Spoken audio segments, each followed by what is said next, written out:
ese le matango fio me fai e tamaitai. La ngai fai mai upo le atunu u e au le ina I laua tamaitai.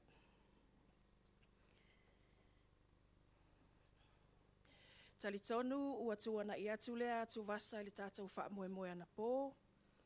A o lea foi ua tātou to e laulua fesila whae I le ava fata e pei o upu o le fatu pese.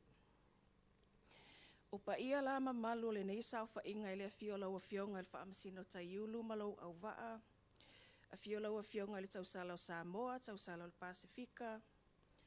A fifio tausala o Samoa o le tātou tausinionga. Whaapea le lolo le nei au fia o poto. O le anu unu atuia, whaatini o aunga whaapae, whaatini o tausala, whaatini o mānaia, a wā o pa ia mamamalu e le tau whaafuluina. Ai o whaamalo le pale, whaamalo le folau, fo I pea le vi inga I le atua soifua, ona olo nā lofa o lea o tātou so o tuli e pei o le tala whaana whanua. Mai au ai ona tātou tāpātu li e tatai lea lofa o lea tua, e to mua ai le tātou ngā luenga. Esteemed panel of judges, Miss Samoa, Miss Pacific Islands, contestants, families and friends, ladies and gentlemen, it is my absolute pleasure to welcome you all once again to this morning's pre-pageant interviews for the Digicel Pacific Miss Samoa Pageant 2024. Greetings and a very warm welcome. We will begin with a word of prayer before we start with the official proceedings for this judged component of our pageants. Mai e te ulenga ngā whaaloalo o te wala au tuai I lea fionga le tamaita I whaamasino le nei tau sinionga laua fionga langi kirisoma o le peristene foi o le asosi atu stala Samoa e te su mai mo le taitaina o le tātou mawhtanga I se talo sanga ma loo whaaloalo lava. Taide tuala. Le matango fio ni tai au e ia te me mua fai mea whaalalu nei ia ai muri e lai o mea whaalunga ai lea whaina wai les tula fono ia le tai au nei whaatopitope na mawala o tu spasio le whai au le whaawina o le la au taitaina I tātou I se tatalo pupu e amata le tātou a mawhitanga. I will lead us in prayer e te whaatalo whaatu tātou tausala le ni tai au. Puno mailo wawa la tato ia tato se talo. I will pray, lead us in prayer in Samoan language because he listens to our language every day. Ia tato te talo. Matango fiele nei tae au Yehova ona oe. O loa lofa o mafuai ona mato o mai whaatasi ila loi fole nei fale. O le mato wha moe na whau au whau pō. Lewo o le aso limo le mato wa porkalame ele o toe mamao. Au mātou o tangata o ni tangata le ato toa, mai mo o mia lau fisosoani. Whaatasi mai loa nganga pa ia, tai to o lua mai mātou, au wāli wha moe le nei aso. Ia ai mai se sui tau wā, ia e lilingi atu le loto tele, loto toa, le nganga maulalo, ai mai se le fia ma whai e ona wha atino a lātou folasanga. Ia wha pena wha ona lilingi atu le to mai ia ma le loto mawalalo, ni mātou wasenga o whaamasino, a waile whaingo fie la lātou pito la au. O le wha moe pēna tā ua whau whau pō e leo toi mamao, mo o mia ila wasosoani. Yehova, ia e whaamanuia ia te I mātou umai la loi fole nei whale, ia whaamanuia le ono mea production, o I lātou lo tau la mua le nei pol kalame. Sau se taimi, tu ua a ta apele le filia li, ia whaapena ona e ta I mua I o mātou wala, ia mātou tau nui o mātou whaamoemoenga mafuafuanga o le nei aso, le saunga le mu o Yehova. Le suafa manu maalo Yesu Kiriso. Amen.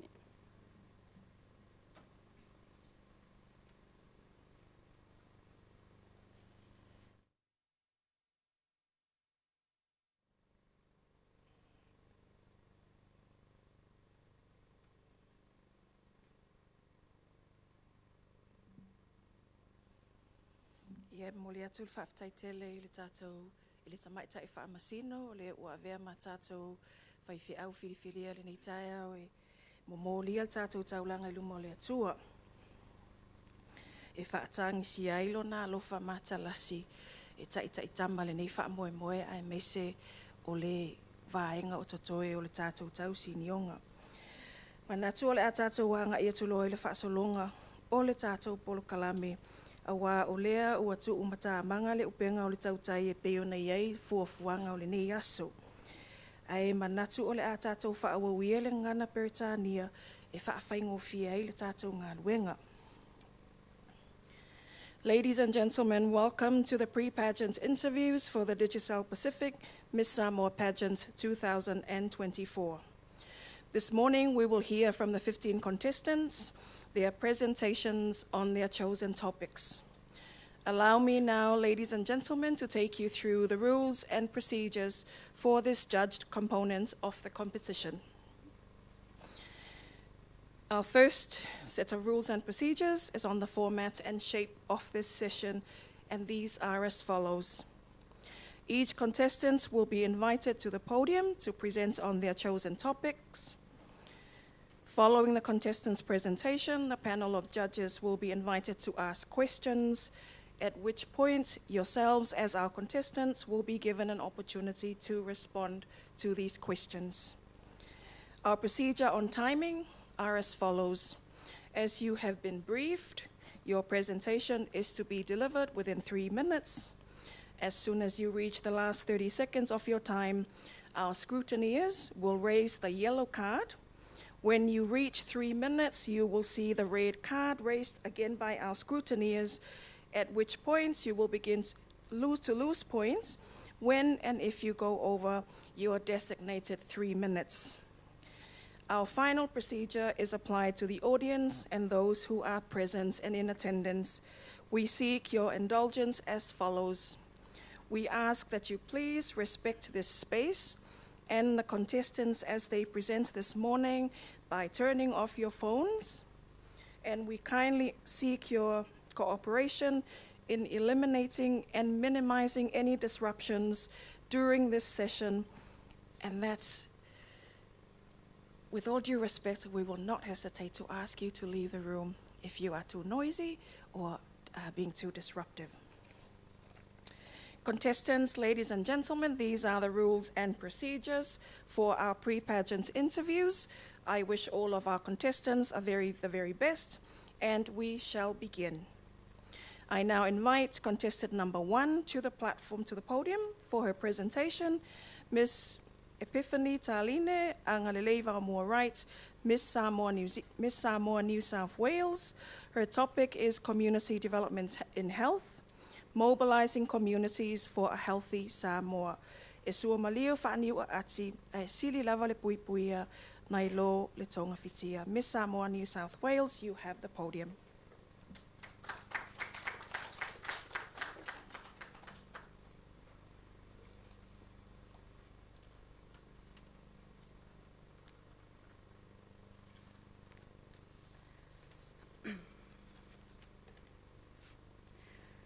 Today, I stand before you to discuss the matter of utmost importance, the health of our communities.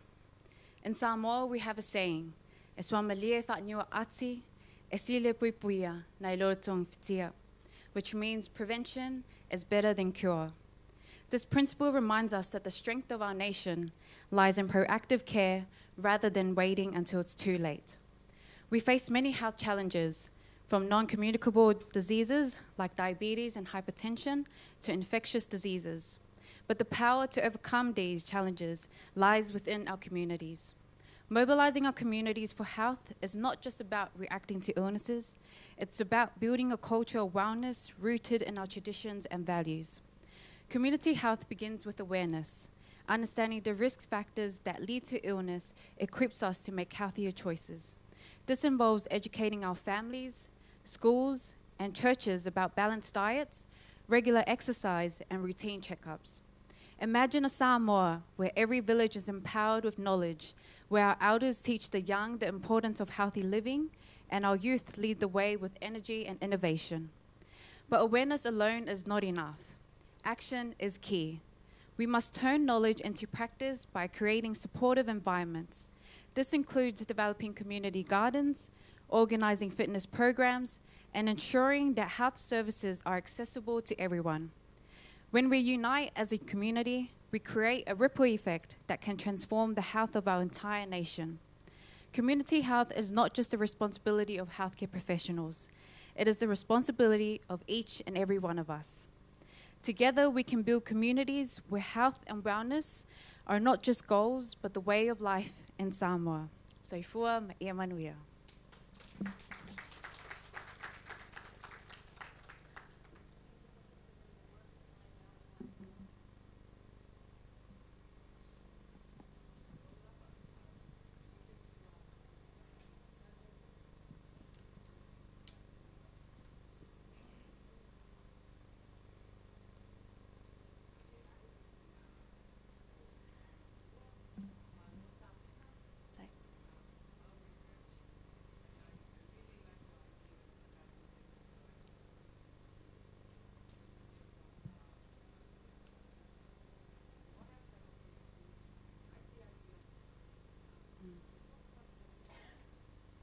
Yes, so with the community gardens, so basically to promote health, there are quite a few ways that we could do this. In terms of community gardens, it's more to promote access to fresh and healthy foods, to promote the need to have access and to consume healthy foods and promote healthy eating habits. So that's one of the community gardens. In terms of, for example, with the program that's in place at the moment, in terms of health promotion, there is a district in Sava'i called the Lefun Fa'avai Salilianga, numero 5. So that district prioritizes health in their district by utilizing the grant that was given through the distribution of the 1 million tala. So the way that they utilize that is by purchasing Bluetooth speakers and sound systems so that they can organize the fitness programs. And with those fitness programs, it's they've made it compulsory for all the villages in the district to participate and actively involve in. And after those programs, they give out fresh fruit refreshments. And this is one way of promoting physical health and promoting a way of showing to not only involving our elders, but also showing to our young generations the way of healthy living, and hopefully in a way of encouraging them to continue that to further generations. Anyone else on the panel with a question?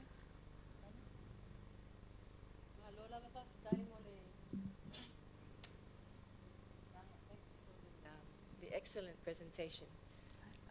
My question is more along the lines of if you were to be the reigning Miss Samoa, how would you influence young women around you to make healthy choices outside of non-communicable diseases? There's also a lot of smoking, and so, you know, how would you bring about an influence, or how would you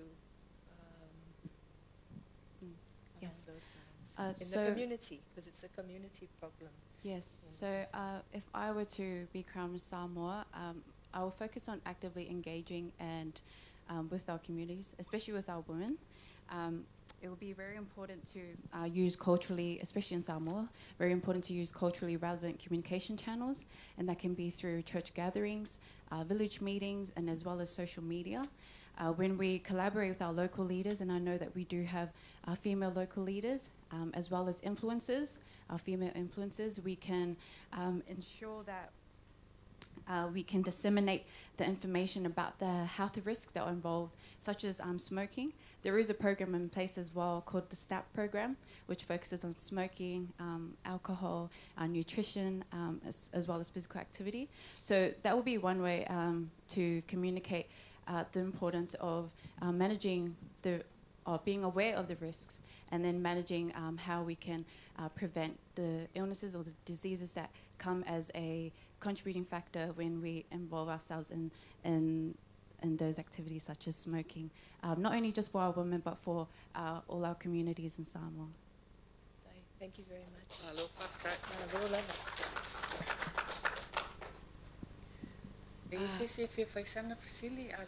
will move on to the Oilangi Famalmole.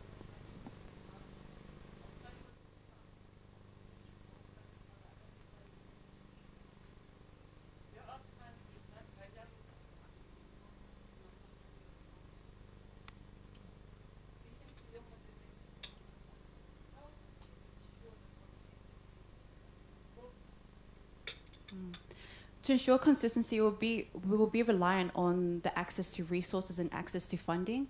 So it will be very important to encourage our local governments, our parliament, and to push and advocate for those areas to be addressed, because we won't be able to demonstrate or improve those areas if we don't have what we need, such as funding and access to resources. So it will be very important to push for that, as well as elevating the programs already in place as well to ensure that there is the consistency that we need to promote health in Samoa.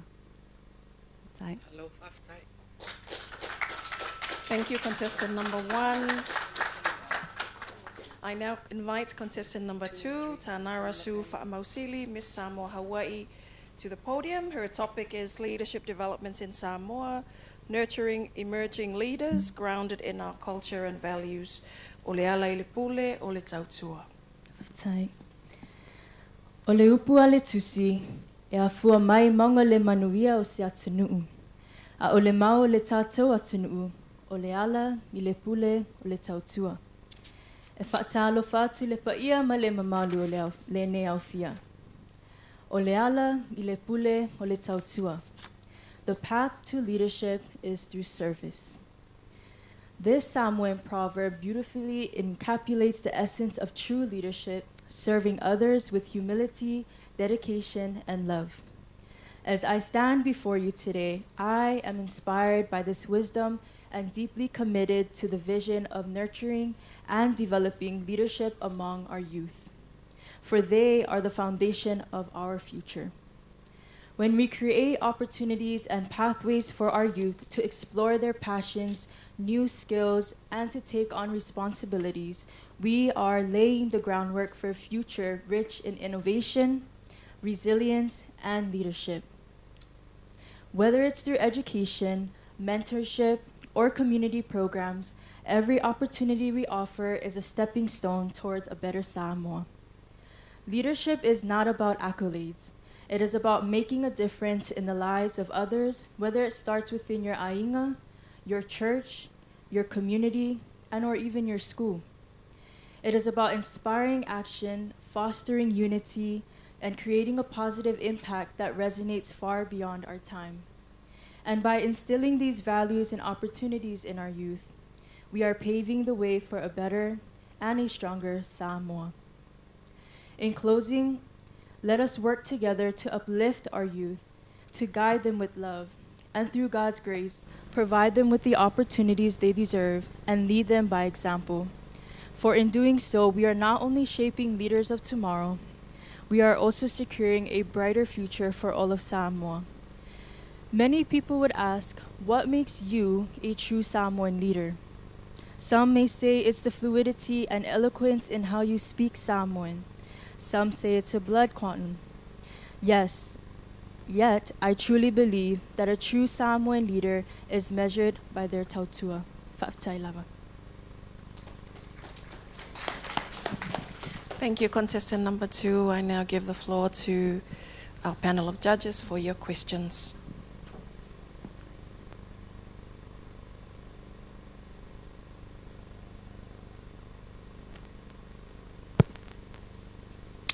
Malo lava, contestant number 2. Thank you for that wonderful presentation.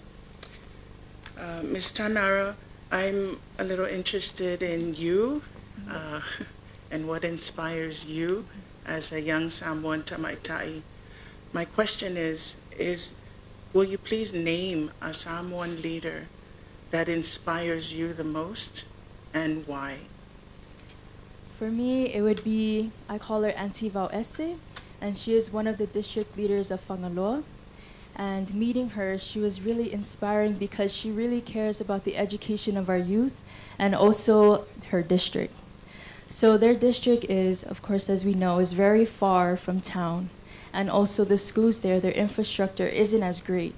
So it was her motivation and her determination for the children of Samoa and the children of their district that really inspired me to look more into, what can I do as their district leader to improve or to help or to support the education of their youth? And she actually has this program called I Can Read Foundation. And in that program, she actually has a GoFundMe which supports the youth and the resources that they're able to offer with the money that is given to them. So she's one of the main leaders that I see as an inspiration for me of Thai.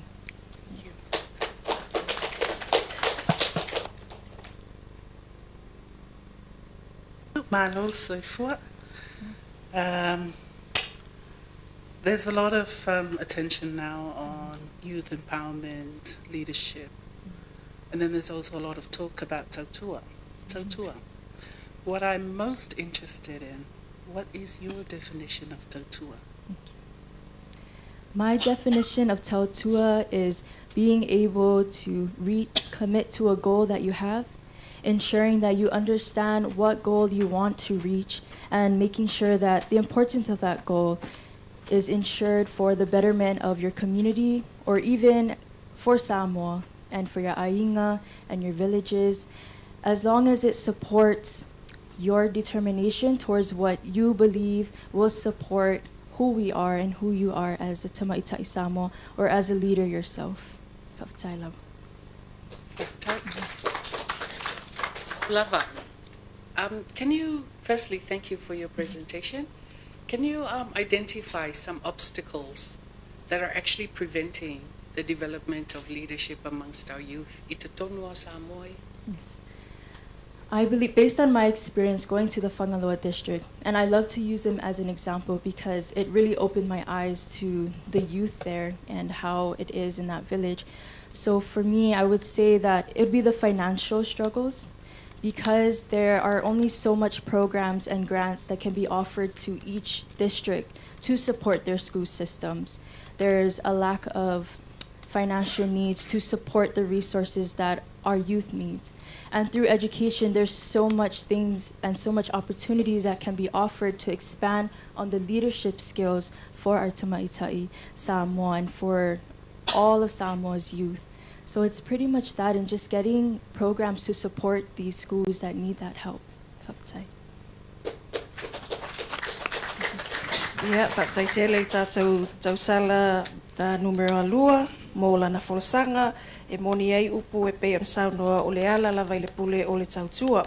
Te wala ua tu malanganga whaaloalo I le tātou tausala tau wā numero tolu, te maitai a Ingrid Vani, whito ai mai Falealili, presenting your Miss Falealili #1. Her topic is technology and digital growth, promoting digital platforms for positive socio-economic growth and financial services. Ua si'i le matala langa. Soifua mai o manuia. Soifua manuia I le paia ma le mamalu le nei auli. Whaktai mo le awanoa tu ina mai e whaasoa atu se vaivainga e uinga. Ile mataupu, technology and digital growth. Honorable judges, fellow contestants, ladies and gentlemen, let me start by echoing that the reality of the world has changed and that information, communication technology is clearly a need and shall have for the future. Technology, a perfect achievement of humankind, a gift by our scholars and fathers in the past that have changed the way we live today. I think we all agree that with technology, we can now make a meaningful connection to the outside world. Thank you to technology that my Falealili community from overseas can watch this program live. Our very own Madam Prime Minister once stated in Parliament that technology is the future, and the government of Samoa is paving that path for our future generation. Alea wasi'i le matala langa. How do we do that? 1, to have Samoa fully digital transformed. 2, our ICT capacity development space for everyone must be a shared responsibility. Training young people, ensuring that education scholarships are available to train our community. 3, having affordable access so that no one is left behind. And 4, more importantly, a safe cyberspace for Samoa to reduce cyberbullying and negativity. We are all addicted to the comfort that technology brings, but at the same time, humans have become the biggest failure in digital transformation. E poto lava le tautai, ai se se lana atuia, Atuyama. We are in a much better and comfortable position as compared to our older generation. Technology is a tool to elevate humanity and always meant to be a positive transformation under the pretext of economic development. We must always learn to use technology in a productive way. Whaftai lava. Sorry, guys. I'm a bit nervous. Lau fionga le tai ulo whamsino, malo au waa, ia o lava noe, whaiea tō whesili, malo whalo lava. Lo lava le saunoa I lau fionga. I know that this is a topic which is very conflicting, and it's something that we all have to deal with on a daily basis when we get hounded by our phones. But my question is based on the topic which says, you are trying to promote a digital platform so that you have a positive growth and you have financial services that are positive as well. So my question to you is, what do you think of online selling and buying, and how does it fit into our way of life in Samoa and our mindset? Thank you for the question.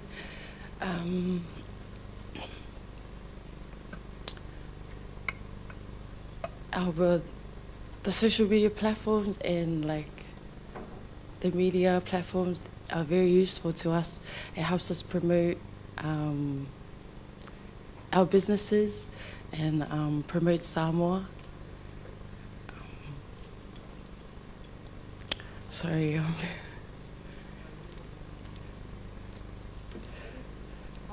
How does it fit into our way of life and mindset, like in Falealili? You know, how does online selling and buying, you know, fit into our way of life? Because it's a digital platform now. So how do you see it as? Does it fit in with our way of life?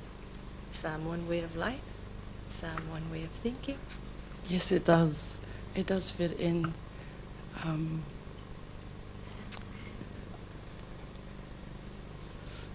Malo lava. Sorry. Malo tapena. Tumaitai Falealili. You know, when we speak of digital transformation, Olitelio Tagmi, we hear about all the negative connotations. We hear of cyberbullying, whaongaia le internete, whai mai e tala isi. What is your advice on our young people, to our young people, on how we can ensure there's sufficient etiquette when you're actually online, online platforms? My advice would be just to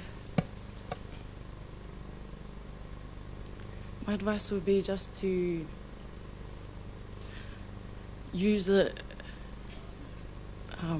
wisely, because everything around us is God's gift, including technology. So that should give us the encouragement to use it productively. Thank you.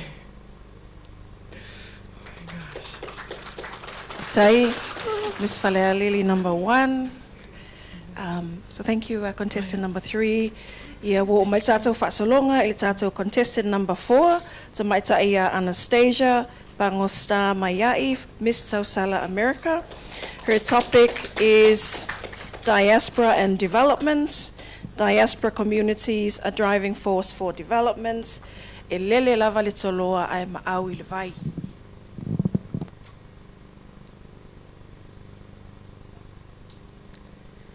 Be lele toloa I fea e maau lava I le vai e peo le upu o le muangangana. This song speaks to my heart, especially when I left Samoa 7 years ago to live in Utah. I longed to be closer to home, but meeting different Samoans in the diaspora helped me reconnect with my people. However, there is something that needs our help and attention in the diaspora: cultural identity resources. Growing up in Samoa, I feel blessed to have learned about our culture, my identity, from my family. Many Samoans, especially the youth, living in the diaspora may feel deprived of learning about their cultural identity and heritage because of the idea of assimilating to the culture of the lands they occupy, like America, New Zealand, Australia, and others. As a result, we have Samoan youth who are proud to say they are Samoan, but the hunger for the need to connect. I believe that we should take initiative to provide a bridge from the homeland of Samoa to the diaspora, where we can encourage our people to see the value in cultural practices and see the richness of our heritage. We then will be able to foster strong future leaders that can give back to Samoa maona tangata. Samoa e maupopo mai. So ifua maiamanuia.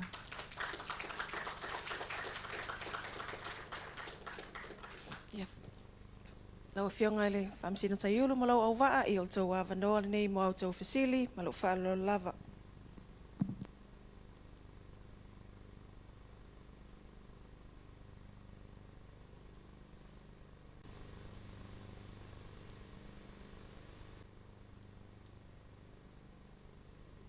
Yes, I'll go ahead. Malo lava, Miss Tausala USA, Tausala America. Good job. So the diaspora, we're talking a big thing. Lots of people, and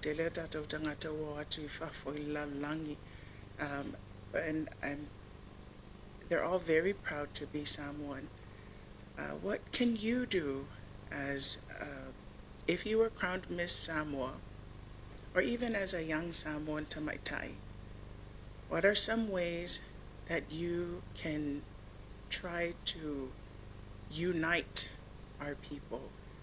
Because there's so many Samoans all over the world, and in the U.S. It's wasalalau solo, and we've got programs all over the place. What are some things that you would focus on, maybe some initiatives that you would champion to inspire unification in our people? Yes, so I am a dance instructor for Siva Samoa. In one of the dance group in Utah, it's called Tawanunga Production. And with my experience in being involved, I'm very blessed to be part of this group. And this is, one of the programs that I'm already helping to bring our community together to help foster and to help them connect with their roots and culture. So definitely Siva Samoa is one of my passions that I can help to connect people, because I know no matter what happens in life, as soon as we hear the song, our Samoan songs, and you see someone Siva Samoa, oka, you ke e mai so walu ke Siva, so walu le kulupu le awa Siva. This is one of the way to help. And as a Miss Tausala America, I'm advocating ilea for preserving and maintaining olengangana Samoa in the diaspora, and also here in Samoa, to encourage our people to be confident in their language and their culture.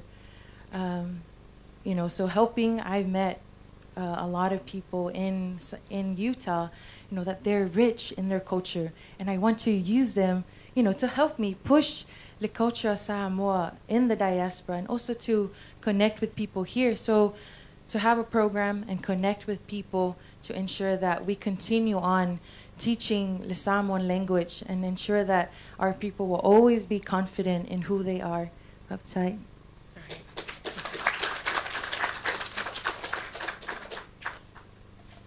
Malola Vatapina. Why is the diaspora important to Samoa's development?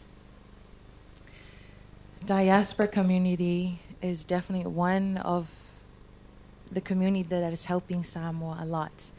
Just for myself, every paycheck I send money to my family. And this is definitely, one of the ways that we help contribute not only our families, but also to the economy of Samoa. Another way that I know it's also helping is exchanging our knowledge and skills, the experiences that we're, learning in the diaspora. Because living in Utah, it is so different from Samoa. In Samoa, we have our families, we have everyone that supports you. We like to depend on them in times of difficult times. But with my experience, I grew up really fast when I went to Utah, trying to figure out how to pay bills. Because I did not pay bills in Samoa. Ya ke e walu aku i oi latunu oka, peile vai, peile mo li, o le ta avale. So, that is... The diaspora community is definitely one of the biggest community that is very proud of who they are, and definitely helping Samoa with their knowledge and skills, and also with the economy of Samoa. Whaptaitele, Miss Tausala America, e moniale upu e lele ali toloa ai maau i le vai. I now invite contestant number 5, Raylene Simati, Ms. Jad Samoa, for her presentation.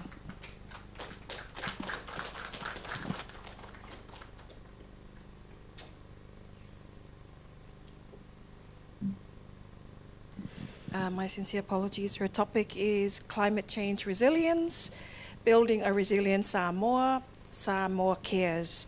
Ia vivili whaamanu matangi. E so'o le whau I le whau. E so'o le whau I le whau speaks about strength and unity.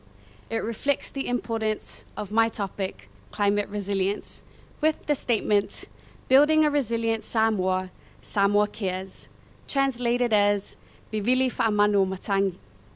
Samoa serves as a critical case for climate change of its unique location, with key indicators such as sea level rise, rising temperatures, and extreme weather events. The question is, how can we build a resilient Samoa? E so'o le whau I le whau is a proverb that underscores the importance of unity in striving towards resilience. Our Samoan communities have adopted effective actions. Indigenous knowledge, modern resilience strategies, and village whono are critical in village-based adaptation, resource management, and disaster preparedness. National policies supported by international collaborations aim to enhance resilience through sustainable development, infrastructure improvements, and capacity building. The Ministry of Natural Resources and Environment launched the Samoa Cares initiative to promote environmental awareness, climate adaptation, resilience, and overall enhancement of Samoa. This initiative emphasizes the importance of collective responsibility, highlighting our role as individuals in adopting sustainable practices, raising awareness, and educating our youth. These are broader effects by the government, regional organizations, community groups, and activists such as my sister Brianna. Tree planting, recycling, and the Keep Samoa Clean are notable examples.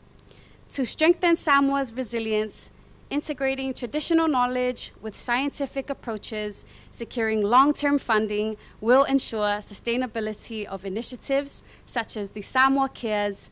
As a relevant quote states, coming together is a beginning, keeping together is a progress, and working together is a success. In essence, lau Samoa matalasi o le whamanatu. Let us join forces in building a resilient and prosperous Samoa with its unified, resolved, you care, I care, Samoa cares. Soifua ma'iamanuia. Whaptaitele, Ms. Jad Samoa, for your presentation. Can I now invite our panel of judges for your questions? Ministry of Natural Resources and Environment to kick off our questioning. Malo lava Raylene, malo tapena, manayala fulasanga. I'm curious, and this is not a hard question. If you were the CEO of MNRE, not Miss Samoa, definitely yes, but if you were in my position, what would you do? What would be some of the key priorities that you would look to? Is ideally to langale building a resilient Samoa? Whaftai lava, I think the Ministry of Natural Resources and Environment are doing an absolutely great job in building towards a resilient Samoa. Very diplomatic. What would you do? What would you Yes. do as a youth, up and coming youth leader? Yeah, I think the main focus, if I was to sit in your chair as the CEO of the Ministry of Natural Resources and Environment, is to shift the focus to our youth. I think that our youth have so much potential in knowing about climate change. In schools, this is not a subject that is mostly or prioritized to talk about, but it is affecting our lands, it's affecting our people, it's affecting our culture. And it all starts from educating them on what climate change actually means. Growing up, I've only learned climate change is the change of weather, and that's it. There was no deep connection into what it actually means. How does it affect our people? What will we lose in the effects of climate change?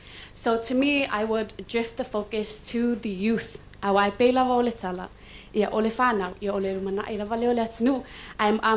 na educate mai le whanau mai teimi o la iti e matutu ai for they will have more interest in climate change. They will become activists just like my sister Brianna. There will be more Briannas in the future. Thank you.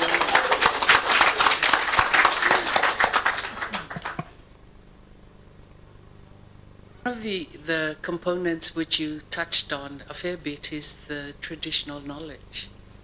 Can you elaborate on that? And how can we ensure that that traditional knowledge, firstly, is extracted from those who have the knowledge? And then secondly, how then do you disseminate that knowledge to the youth, as you previously stated? Thank you. That is a very interesting question. Some of the traditional knowledge that I would like to focus on is the mangroves.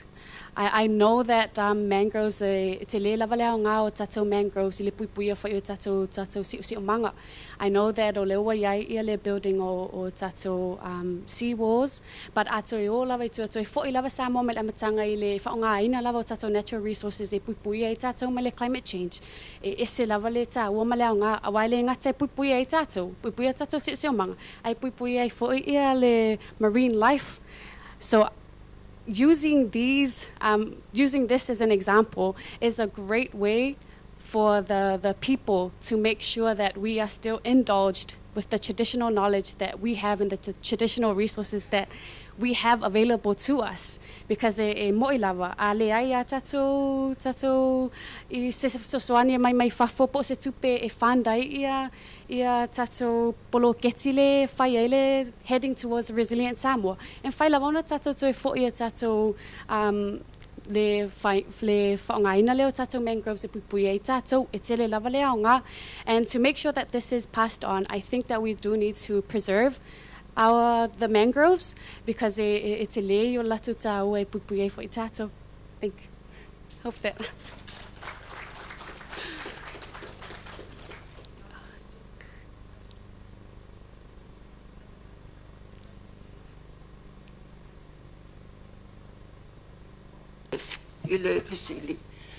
Education and convincing the public are two.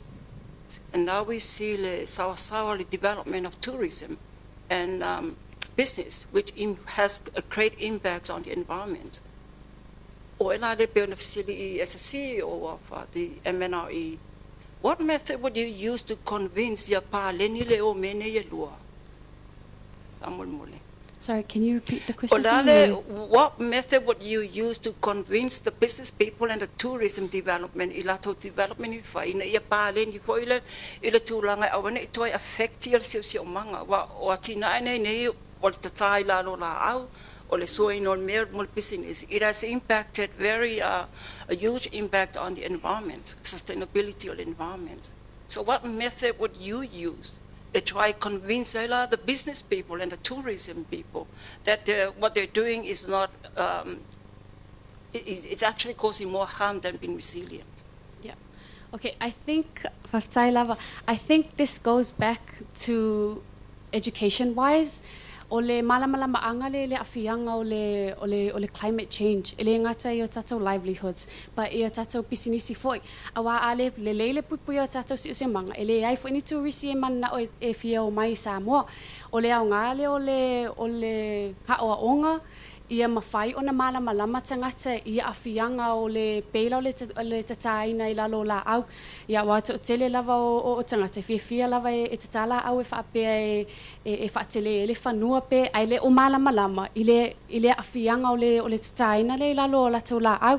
And it all goes back to education. I think everything is rooted from education, is rooted from knowledge. The importance of knowing the effects of what you're doing to something, then you'll be able to understand as to why it is important for both the business side and the livelihoods of people to be able to work towards a resilient. E pela le Ministry of Natural Resources e tele lava o lato policies po lato awala fo I o leo wa whaongaina e convince ai ia le to tele o le tato atunuu e anga ila I le roots leo le climate change resilience. And I think if we understand, then we will be able to work towards building a resilient Samoa. Whawhatai lava.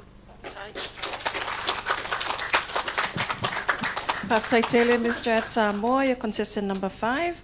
I now invite contestant number 6, Tamaitaia Aida Siala Talafa'auti Okesene, your Miss Pacific Mix, Mo'olana Folasanga.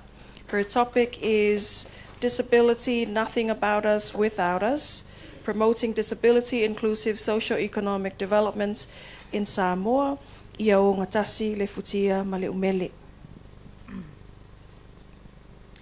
Many of you might remember Val, a guy from Saipipi Savai, who was born with physical disabilities. His appearance usually made some people turn or run away. One day, he arrived at Mulifanua from Savai, and he tried to catch a ride to Apia. A vehicle came along, and he tried to stop it. The car stopped, but the driver said, "Vau, ore ka valer malo." It's a government vehicle. Vau then responded, "Oi, hao fere malo ke malo ai." Which government do I belong to? Now, how would you feel if you were Val, a man with disabilities who was not given a ride in his own government car? Ladies and gentlemen, distinguished guests, it is an honor to speak on the topic disability. It is defined as a physical, mental, a developmental condition which impairs or limits a person's ability to engage in certain activities. In fact, there are 4 main types of disabilities, which are behavioral, impaired disorder, physical, and development disabilities. A question for us today is, are there people with such conditions in Samoa? Yes, there are many. If there are they treated fairly and equally? Well, I hope so. Because people with disabilities should be the very ones we should focus on. They are the ones who need every kind of assistance we could provide. However, They are usually ignored, neglected, and are made to feel worthless. Ladies and gentlemen, nothing about us without us. Samoa depends on its people for its social, economic development. Without the people, there is no development and no Samoa. Ia o ngā tasi le futia ma le umele. In other words, we should walk the talk. I salute all those people and organizations who are working to give people with disability a fair chance in life. Toi se saa le whawhau, ma ia toi tutongo ma alama o se tae au fou. A wā se amatanga fou, mo I lātou e I ai mana o ngā whapitoa, nei matai au. So I fō mai a manuia.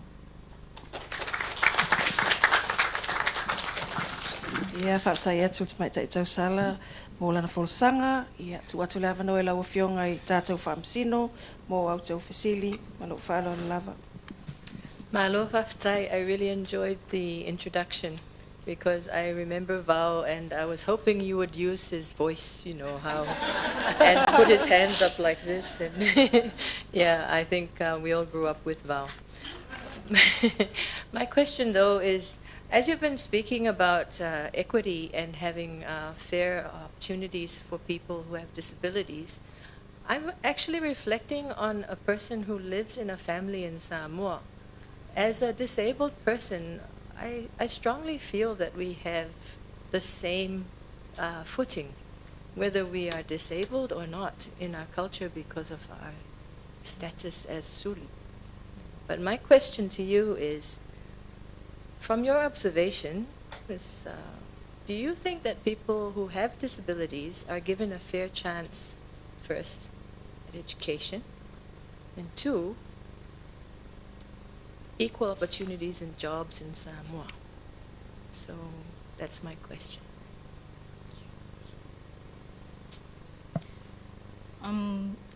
I think there's some improvement, but we can still see some no equality, and for now we have some policies to improve the equality between within the disability people and the ones who are able for in work employment. Yeah, but there's still not really equality. Malo lavata pena. What is your advice to those who tend to ridicule our people with disabilities? You quoted Val. People tend to laugh at Val. So what is your advice, molde community le atatou, to respect those who are different from so-called normal people? I would advise them that these people are part of our community, as such as the saying, about us, without us. So these people are part of our community, so we have to take care of them. No mockery or those cruel behavior towards them, because as our pageant theme, Samoa Matalasi, these people is part of our community. So we all have to include them in our community and not just neglect them, so that we will have the real Samoa Matalasi. Thank you.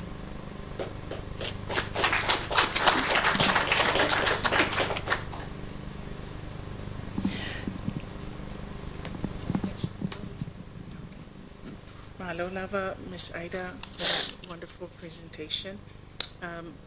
Just to follow up on these past couple questions, if you were to be crowned Miss Samoa, are there any NGOs or current initiatives or programs that offer services to the disabled community?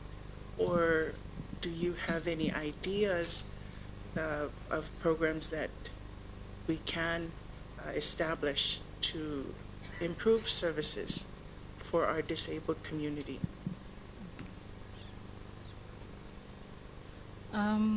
If I were crowned Miss Samoa, I would push for more awareness by conducting surveys in villages to identify who has disabilities and where they live.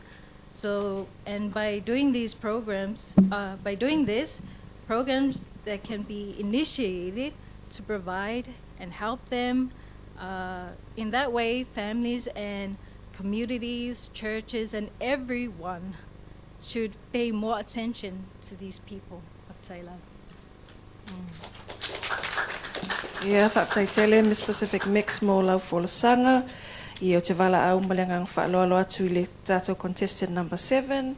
So mai tai a te wila e mia lofipo, Miss Liahona Consultancy, for your presentation. Her topic is Equity for Social Development, Improved Social Development through Fair and Just Access to Opportunities. E au i le tau wola, e au fo i le whangota.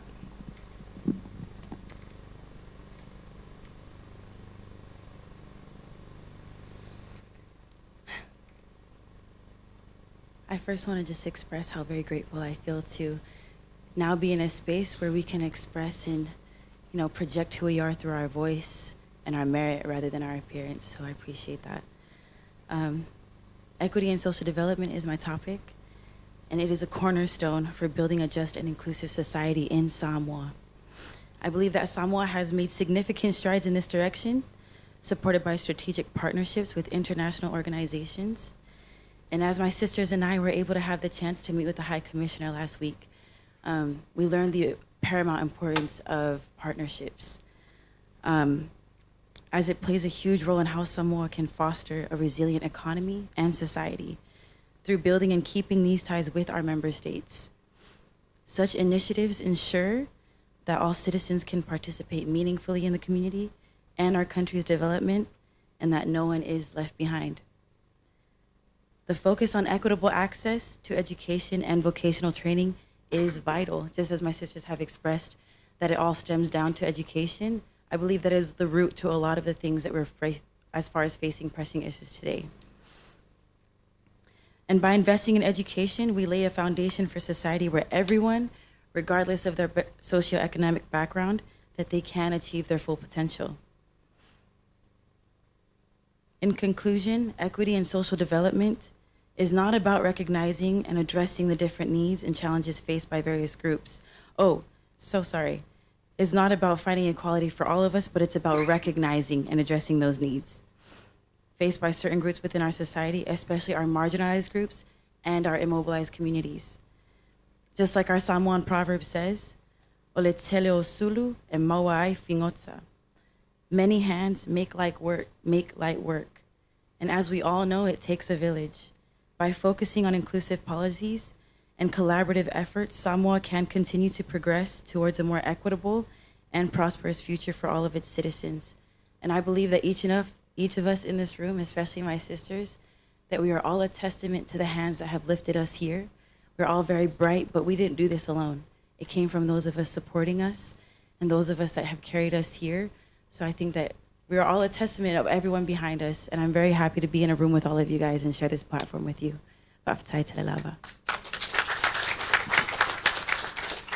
Yeah, thank you, Miss Liahona Consultancy. Tātou wasenga o whaamasino, ia o loutou awanoa le nei.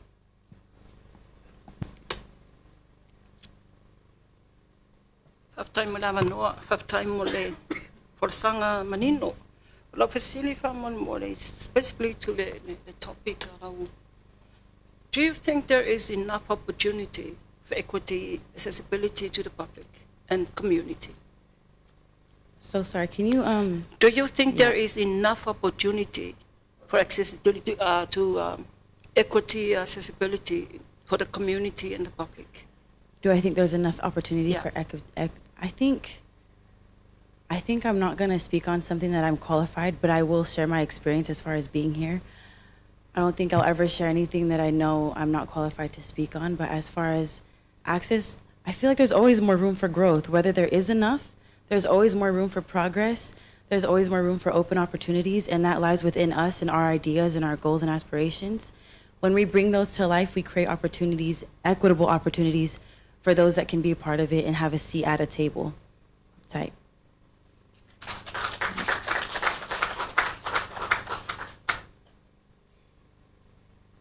Thank you for that. I know it's very hard for you to actually speak about an environment that you're not part of.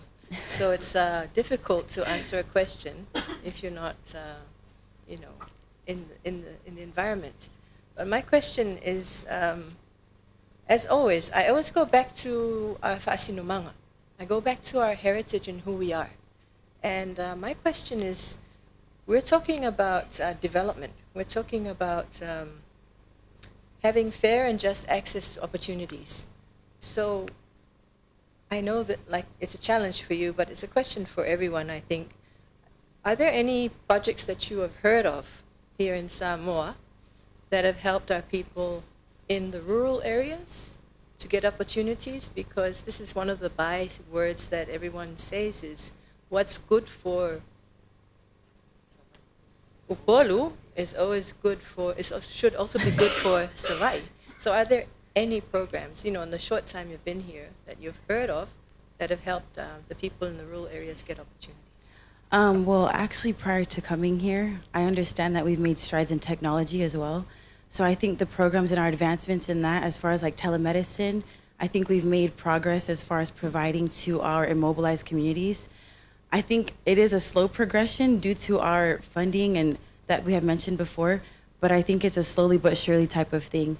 I also know that our partnership with the Australian High Commissioner and our relation to them is a step in the right direction, as I think Samoa relies heavily on our partnerships to provide for those fundings.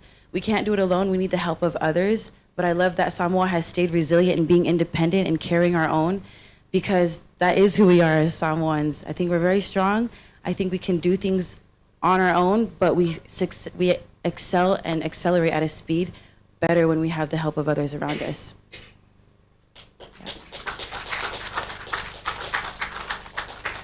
Thank you again, contestant number 7, Ms. Leona Consultancy.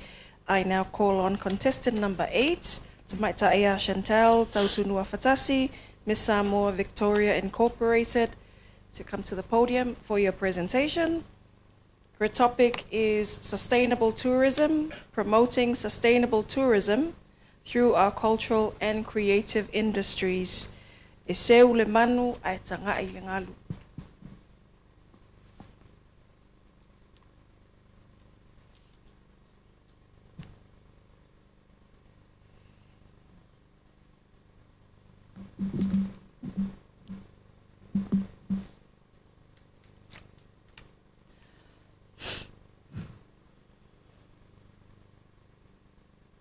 O Samoa, o le atunuu e tarimalo. Samoa is renowned for our hospitality, known for receiving and hosting visitors. Sustainable tourism focuses on ensuring tourism that benefits local communities, protects our environment, and creates a positive experience for not only our residents, but also our visitors. E iaile alanga upu fa Samoa. E whaapea. E seo le manu, a te ngai le ngalu. This proverb relates to fishing, which is a source of livelihood for our people.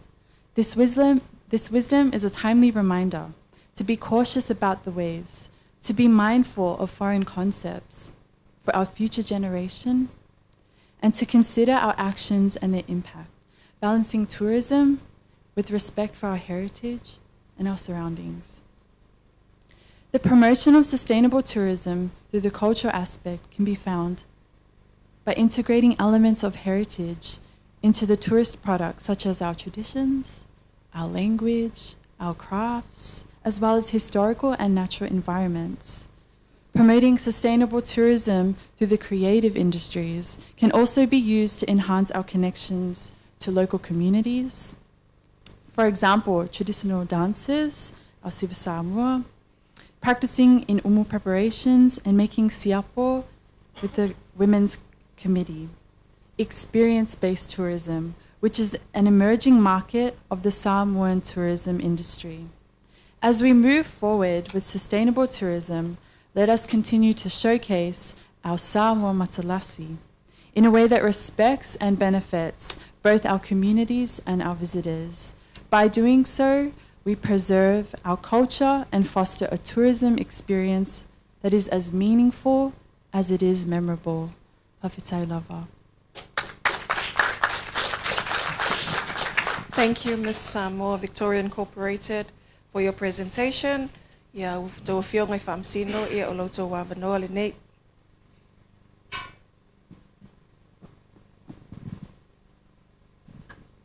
Malolava Chantel.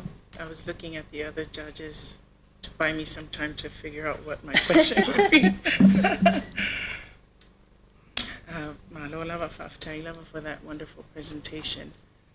I'm interested in your thoughts on, you talked heavily about preserving our culture and language through tourism. And so my question is, do you feel that that we may be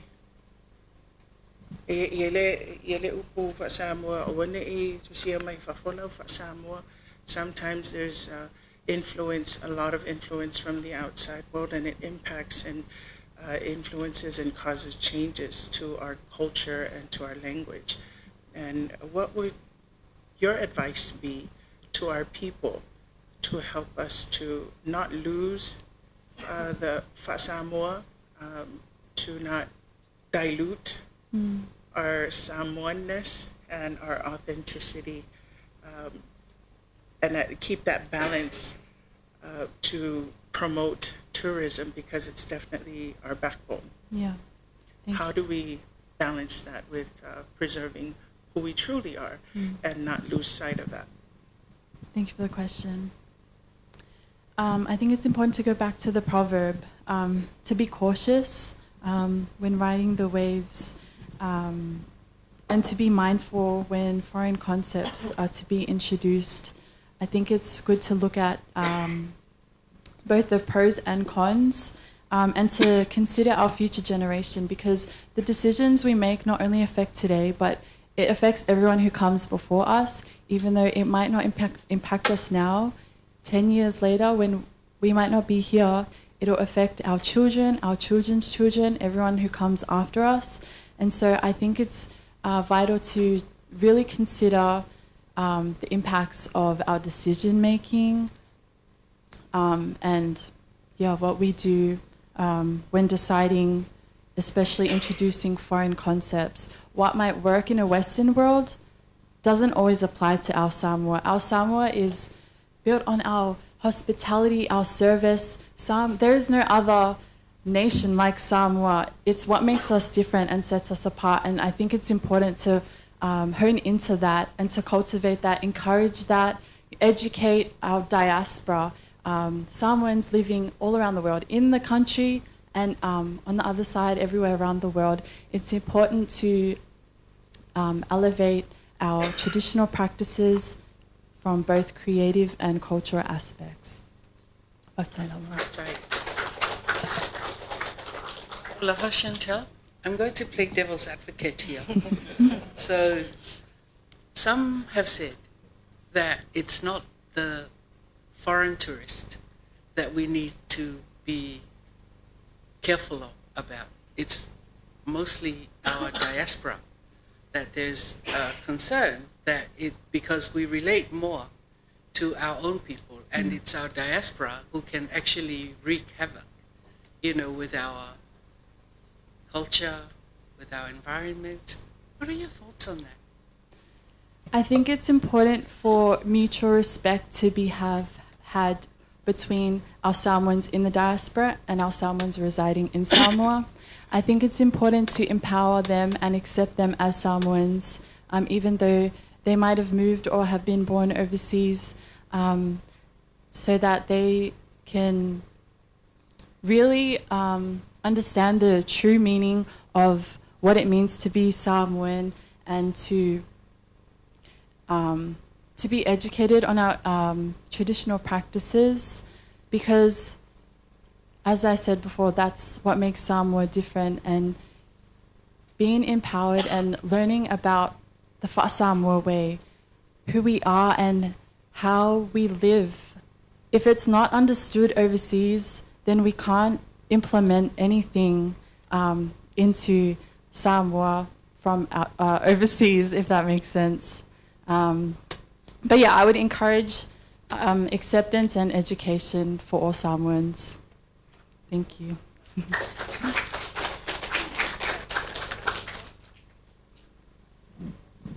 My question is going to be sort of like a theoretical exercise.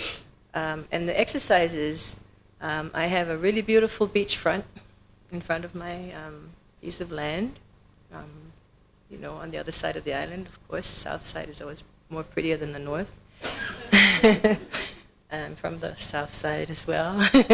But now, what are the advantages that I would get as a villager, as someone out there, if somebody wants to come and build, you know, what are the advantages for the village?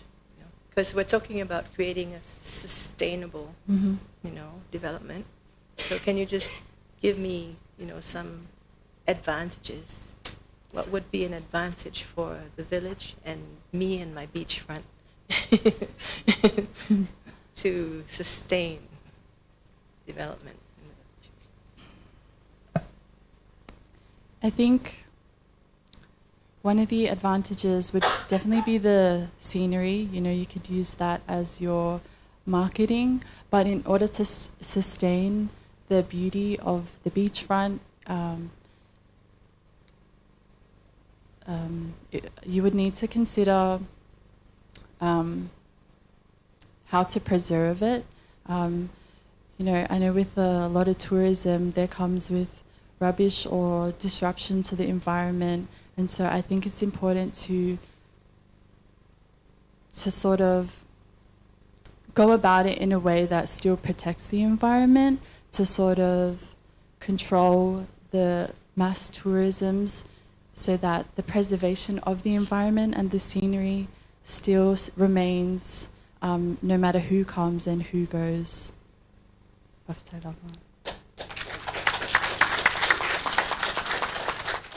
Thank you again, contestant number 8, Miss Samoa Victoria Incorporated, for your presentation. Ladies and gentlemen, I now invite our contestant number 9, Brianna Marisa Natia Foia Tuala Vai Romana Fruin, Miss Pacific Climate Warriors, for her presentation. Her topic is on governance, peace and security, encouraging village governance that promotes peace and security. E fofo le ala mea, le ala mea. I met these kids during my visit to Lokofanga on Monday. They had the sweetest eyes and the kindest smiles. While my heart was there in the village, I wondered, what about this village brings these kids peace and security? The answer to this question was within the land that I stood on. As I met with the Fono Alenu'u, I was reminded of the strong village structures that were created by our forebears to keep harmony. I admire and I learn from the structural aspects of our anganu'u. Our village councils that make rules, enforce them, and create resolutions when violations arise. If not for them, we would need many more police in Samoa. Resolutions that also come sometimes in the form of ceremony, like an ifonga. These are parts of our anganu'u that our children watch. It teaches us ethics, morality, but it also teaches us how functional our structures are to keep peace and restore harmony. But with any structure, there are pitfalls. E telea whaafitauli tatonu'u o laua ufi ufi. injustices that are hidden in the shadows and swept under our falas, the same falas that our kids play and sleep on. Our village governance has great strengths in keeping peace and security, but like all structures, there are pitfalls, and there are those who fall through the cracks, those who grasp at the love and protection of their village and are not granted them. It takes a village to raise a child, and by that same understanding, it takes a village to fail a child. It takes a village to keep children safe, and it takes a village to silence them when they are unsafe. So what collective village will we be? We have it within us to be healers, peacekeepers, protectors. Our anganu'u gives us the guidelines to do so. Ifofo le ala mea le ala mea. I want peace and security for those little kids, because I know that it is their beaming smiles, their eyes that shine bright, that makes our Samoa matalasi. Thank you. Thank you, Miss Pacific Climate Warriors. Tau Fionga Famsino, ia olo tau Vanole nei.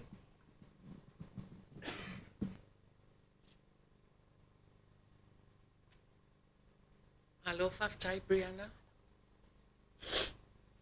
There's a lot of unspoken.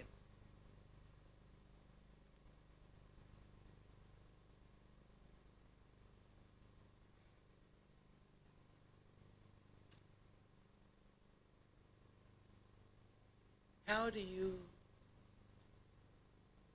perceive, and what shall we do to ensure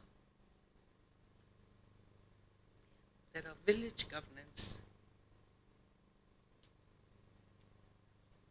provides safety to the silent? There's silence in this room right now, but I know that all of us know what I'm talking about. And that silence is scary, and I think that's why in my speech there is a lot of unspoken, but that silence is dangerous. So I will break the silence. There is a lot of violence against women, there's a lot of abuse of our children, and there's a lot of incest that happens in our villages.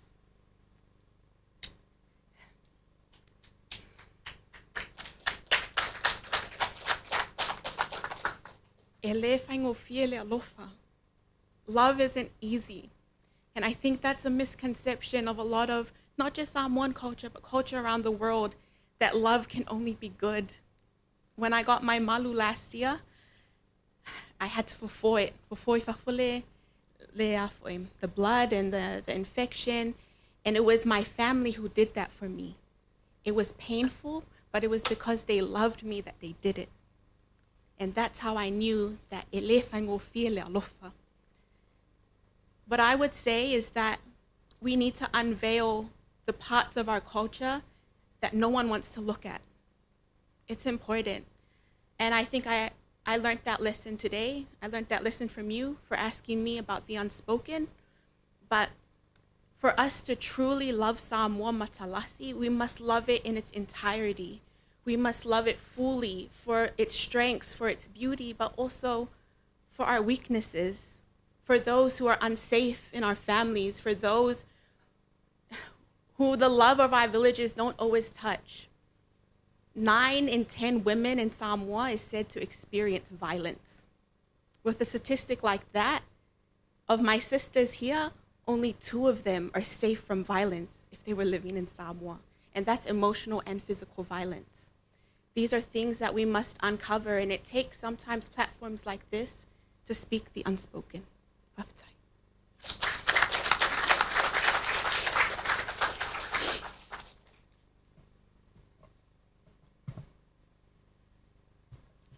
I try not to cry.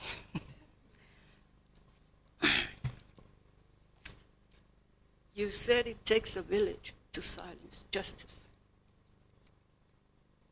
And I think that's the reality of what we all know.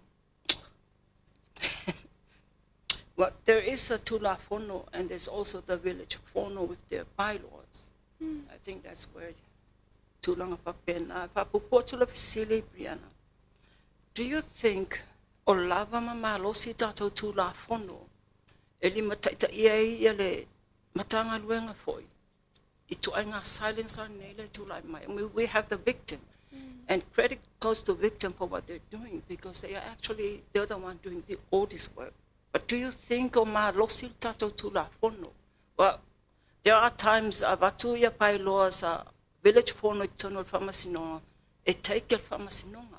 So do you think o ma losi tato tula fono vanga le be wa ma fully tula fono ile I policy anu papai? Thank you. I think that we can strengthen policies so that there are more boundaries and safeguards. But even before that, even before I say strengthen, it's about the enforcement of the policies we have now, you know, and the enforcement can't only be put on o makai mangu'u. It also has to come to our families. There are people in our villages there where their truth doesn't even reach past their parents. They go and tell their parents what happens and their parents silence them. And that's the danger of silence, is that we could all be standing here in this room and as I say my speech and everyone's quiet, but everyone knows what we're talking about because shame is such a powerful thing. Oma, tapu. And that's what is our responsibility as this generation, to take this up, to use our voices, don't be scared. And I think if one person starts speaking out, if one family takes their daughter's story, their son's story seriously, maybe the next will feel empowered to do so.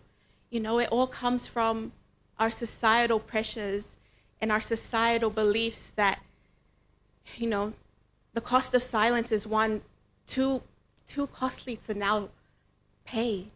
You know, what is the cost of silence? The cost of our children? Because if it's that, then Samoa, we can no longer pay that.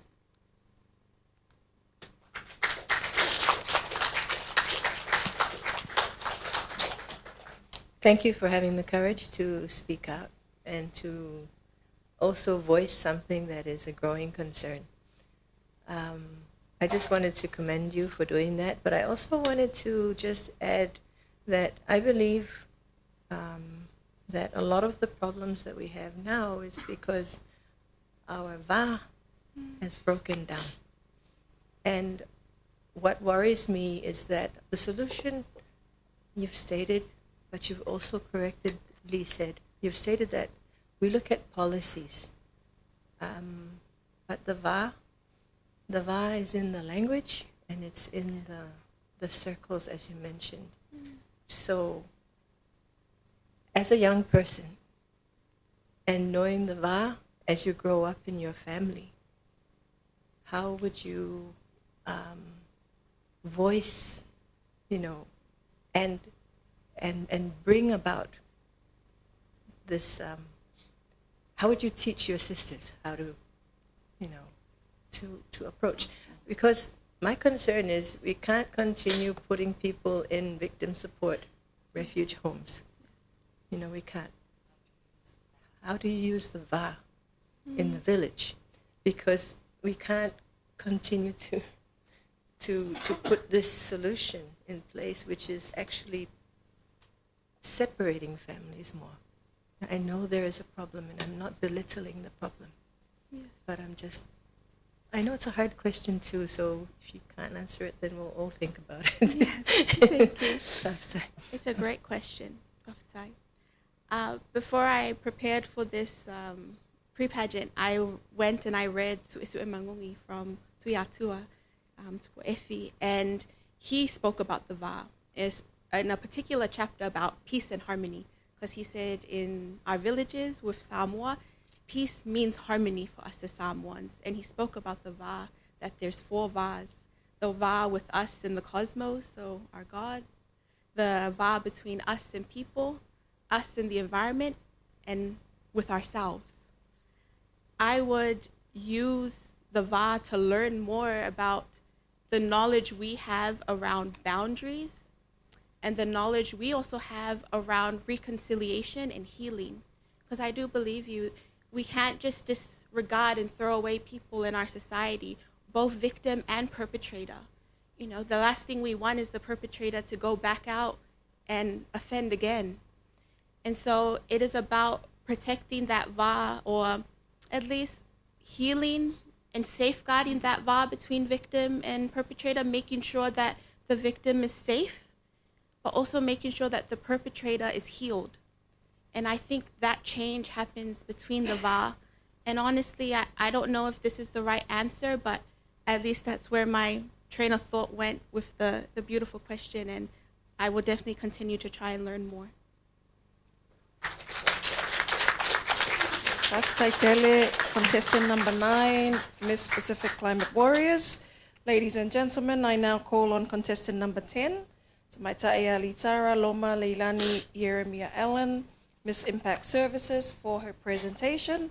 Her topic is Youth Creativity and Innovation, Promoting Creative and Innovative Youth Development. Uata oto leata ata otau wilei.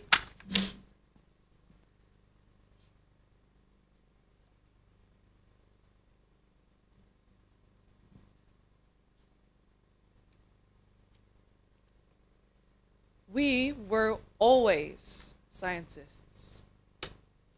We were always mathematicians, artists, engineers, and astronomers. These are the words of posters plastering school classrooms at Manirewa High School in Auckland, New Zealand, the home of several hundred Samoan students where I had the privilege to teach.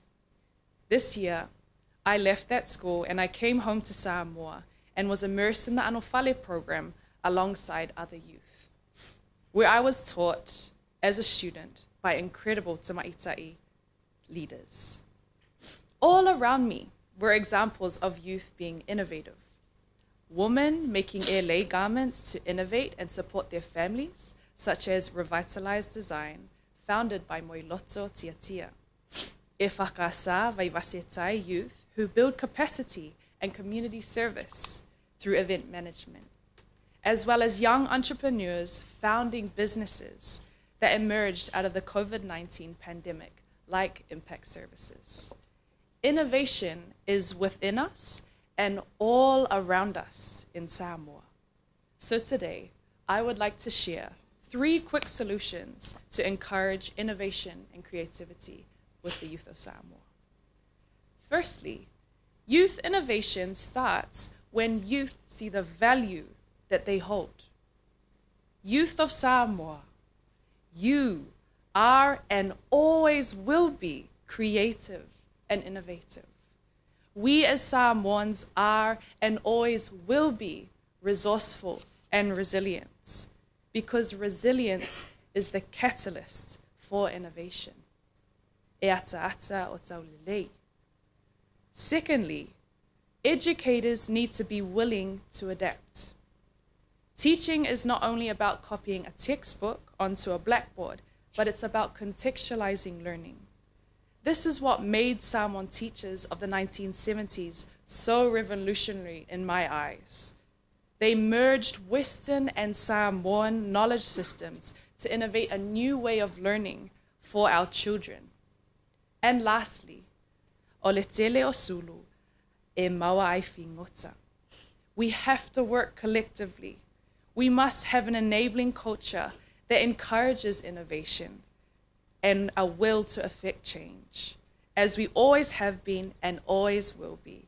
Malau fa'alwalo tele lava, soifua. Thank you again, Ms. Impact Services, for your presentation. Te wala awa te malangang whaalwalo I tātou whamasino, I o lautou avanoni mo tau whisili. Malo whaftai ai le I whaiatuin a matalia matu whisili. How appropriate that this is the topic following the darkness that we have started. This is what Samoa is all about. There are some real concerns that we need to address, but there's a glimmer of hope. And thank you, Onomea, for making sure that we have this poignant reminder that we're not perfect, but there's hope as depicted in this. So, my fellow judges, with a bit more spring in your steps, let's get our questioning going. Paftai.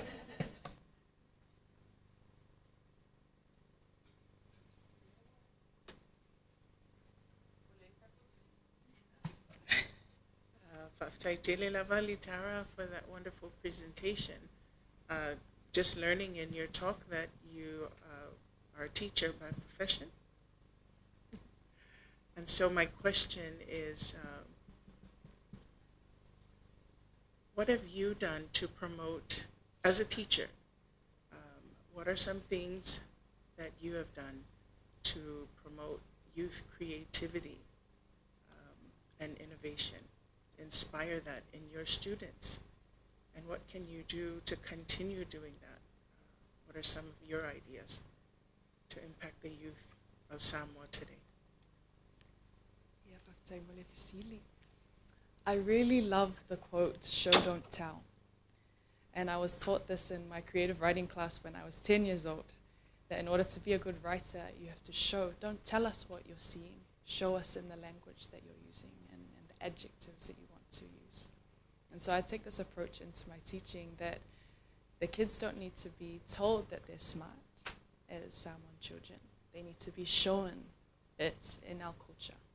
And so practical ways that I do this in my way of teaching is that we try to take them out to museums, we try to take them out to field trips, because as Samoan children we're always told many things by our elders, but it's not until you smell it, it's not until you feel it, and it's not until it becomes your own that you start to value yourself, you start to value your anganuu.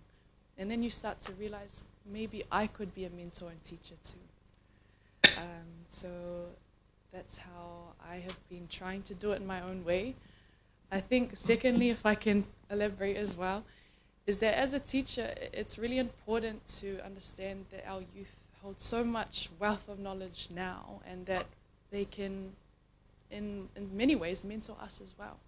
And so it's when I spoke about being able to adapt as a teacher, I'm talking about these kids are more informed about social media and climate change than many of our teachers do, because my kids teach me as well.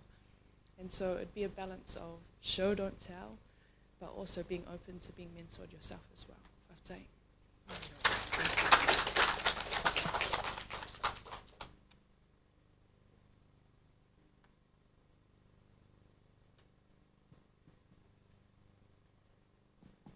Paftaila mole folsanga matangofi. It's all very good to say, let's be innovators and let's create and everything like that, but the opportunities that are given to youth to do things that are innovative, things that are different, that are new, what would you think, or what do you think is the best catalyst? What pushes a young person to be innovative and creative, especially a young Samoan person? What is the driving force that will push them to do that? As I mentioned in my speech, I truly believe that in order to be innovative and create, you have to come from a place of lack. There's a need to create something to address your problem.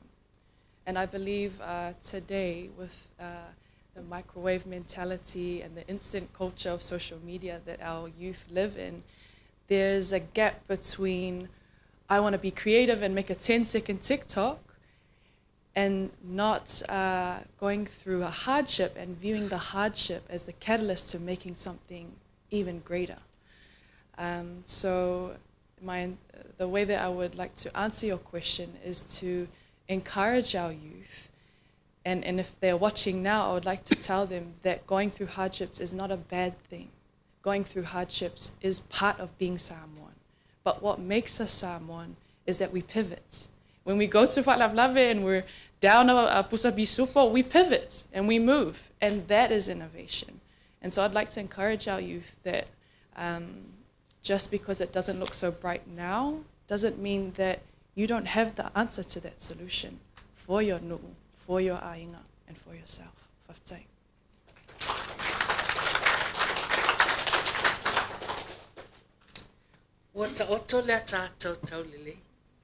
This is one of my favorite sayings because it speaks positively of the future. Talk to us about that. Share your thoughts about that, Litara.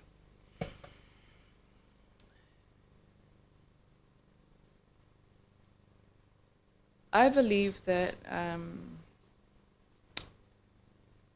our youth need more positive messaging. In an age, I'm so sorry, but I will always use social media as an example because that is what our youth is, I guess, mostly engaged in. And what I often see with social media and in our youth is that it's a gravitation towards how can I get the most likes and how can I be most popular, regardless of what I post, regardless of how I might be perceived online. I will just post it so I can get popularity. But I think what I love about the Miss Samoa platform and what I love about Fortina Moimoana, what she has done, is she's really strategically used social media in a way where it engaged the kids, where they might come for likes, they might come for popularity, and then direct them in a way that is towards positive messaging about our anganu'u. And so I really hope that whoever gets the Miss Samoa platform, that it would be utilized in a way where the youth will come through social media and we can direct them towards success stories of young Samoans that are already doing the groundwork in Samoa. And I have seen so many examples of this on TikTok, but I think specifically for us as Miss Samoa contestants, it's a very unique avenue for us to direct their attention to. Because the future is bright, but they just need to be reminded of that. Whaftai. Thank you, Ms. Contestant number 10. But before I call on contestant number 11, Madam Head Judge, I just couldn't help myself. I just wanted to pick up on the points that you made. About a month ago, I was very fortunate to attend the Pacific Philosophies course delivered by the Pacific Theological College, where I was invited to co-lead a gender session, which is titled Queering Gender. What is a Pacifica gender narrative?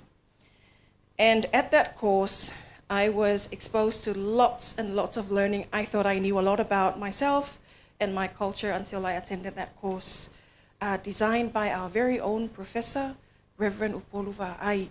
And one of the wisdoms of Professor Upolu that he shared with us was what he coined mutual contradictions. That as people, we need to go through darkness to see the light. As Samoans, we need to go through conflict to achieve peace. As Samoans, we need to go through our own insecurities and embrace our own insecurities to achieve security. And I thought this conversation is about understanding and embracing the mutual contradictions that we live in. I think many times we try to fight these things, but it's part of the path, and it's part of the process that we need to go through, so that as we go through the darkness and try to find our way, we eventually see the light. So I wanted to share that, and it's from our own Professor Upolu Va'ai. Ladies and gentlemen, I now call on contestant number 11, Tamaitaia So'otuli, Ausangi Pepe, Miss Samoa Queensland Incorporated. Her topic is knowledge management, the role of women in sustaining our Samoan cultural heritage through the preservation and transfer of traditional knowledge. Ia fae e malama.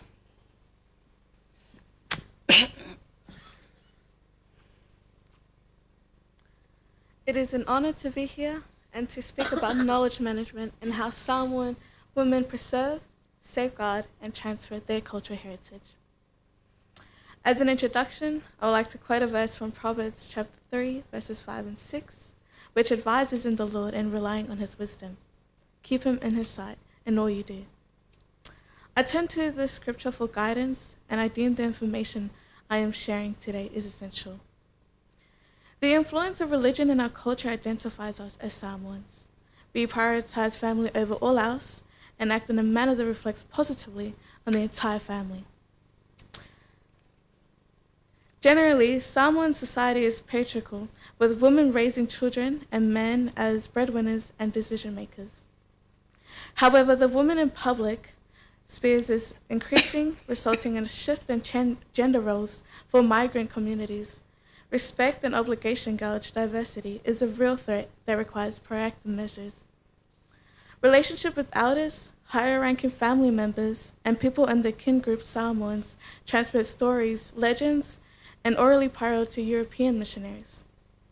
Here are some examples of our Samoan oral traditions if you are visiting a Samoan fale. Don't point your toes at others. Remove your shoes before entering. Don't stand and don't take photos without asking. Women must wear modest clothing. A bell or conch shell announces the evening village curfew between 6 to 7 p.m., lasting 10 to 20 minutes. Samoan women pass on their culture heritage, rough weaving, and handicrafts. Elderly women's falelanganga in the village serves as an example, educating their children about their culture and teaching them their traditional crafts is important. In conclusion, I would like to stress the importance of collective efforts in safeguarding our cultural legacy. Affiliating with organizations that preserve our cultural practices is vital. Ia manu teleina lene aso Samoa, whātai tele lava. Ia whātai tele, Miss Samoa Queensland Incorporated, tātou whasengo whaamasino, ia o loutou awanoa lenei.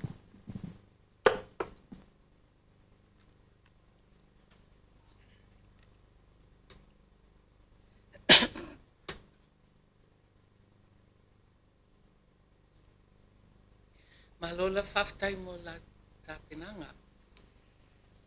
Yeah, we're all women here, with the exception of a few of our weaker, dare I say. But we've always been empowered. And so the knowledge management when it comes to the role of women,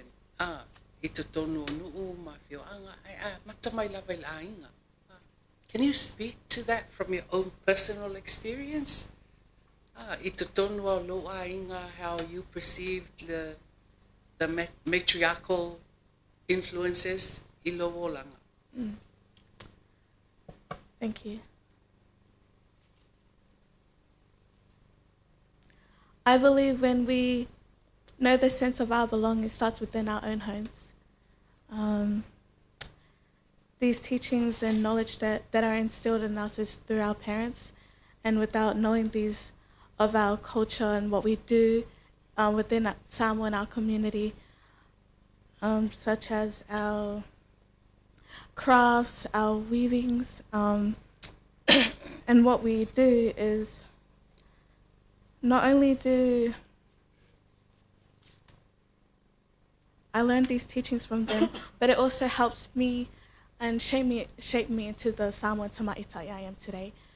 And through those experiences, I'm able to not only share it to others, but to also be an example to my siblings also when they want to learn more about our culture and what we do, so they can grow up and feel their sense of belonging or their Samoan identity and within our own homes.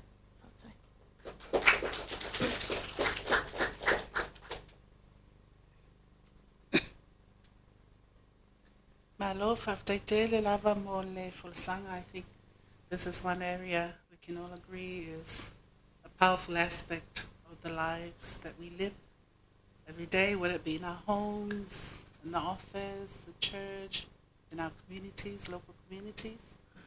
And going back to what the Madam Head Judge said about the roles, our role as women, and talking about my role specifically as a mother now. Right? In your views, with this shift in the roles that we play in the household, our moms are busy working, right? And I can attest to that. Do you think that this is still relevant? Do you think this is happening? this the role of women in sustaining our Samoan cultural heritage through preservation and transfer of traditional knowledge. In your own understanding, this is happening with the shift in roles. I mean, I, for example, am busy at work. My daughter's at home, she goes to school. There's very little time for us. And what can you share your thoughts on how we can strengthen this role? Because modern women, busy, traveling, going to work. The daughter's at home, goes to school, comes back. When you go home, the children are tired, you're tired. What would be some of your thoughts on how we can, bring this back, this relationship, mother and daughter, this sharing? I'm very interested just to also get your thoughts on that, and can be based on your own experience.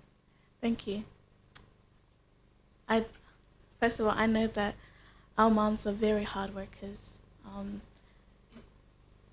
I know that, and they do whatever they can to help and provide for us. As they teach us these teachings that are still with us, it is up to us now. They've already done their role as providing for us, protecting us, and also teaching us this knowledge of our traditional heritage and our culture also. They already done their role and their part. Now it's up to us to share it to the world or share it to others. And I think it's very important that we continue to preserve, safeguard, and transfer it, and transferring our knowledge through the intangibles to others by not only showing them but also verbally explaining how we run things also in our Samoan community. And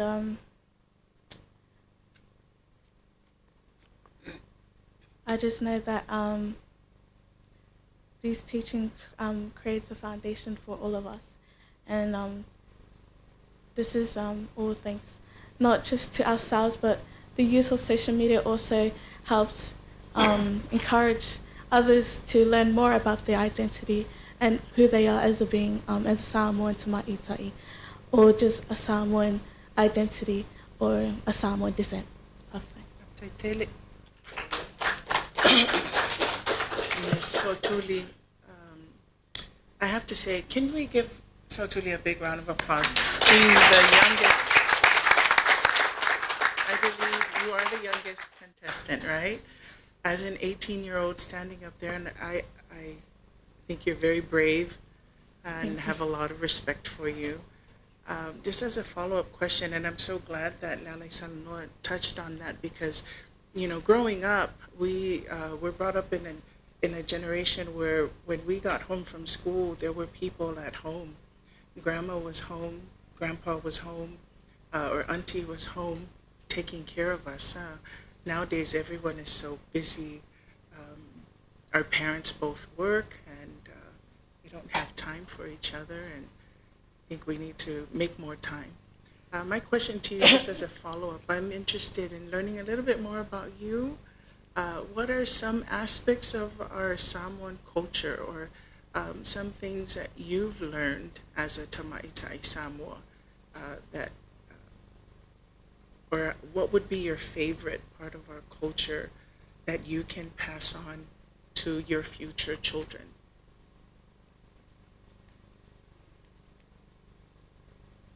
One of the many things that I've learned while growing up in a Samoan household was probably one of the values that is instilled in me was probably respect.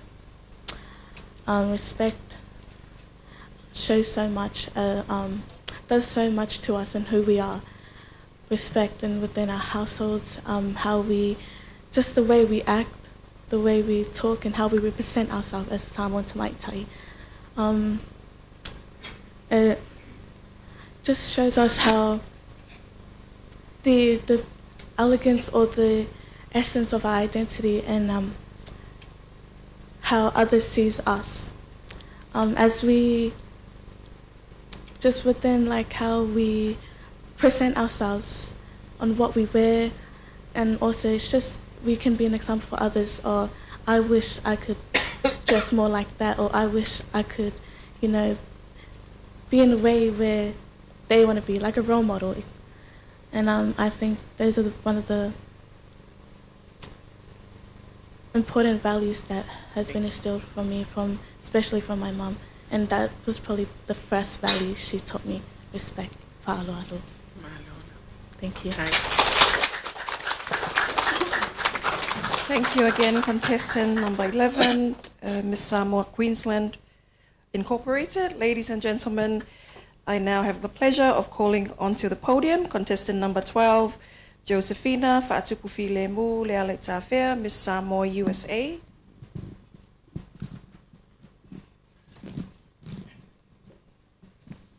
And her topic is Alofa ila Samoa Matalasi.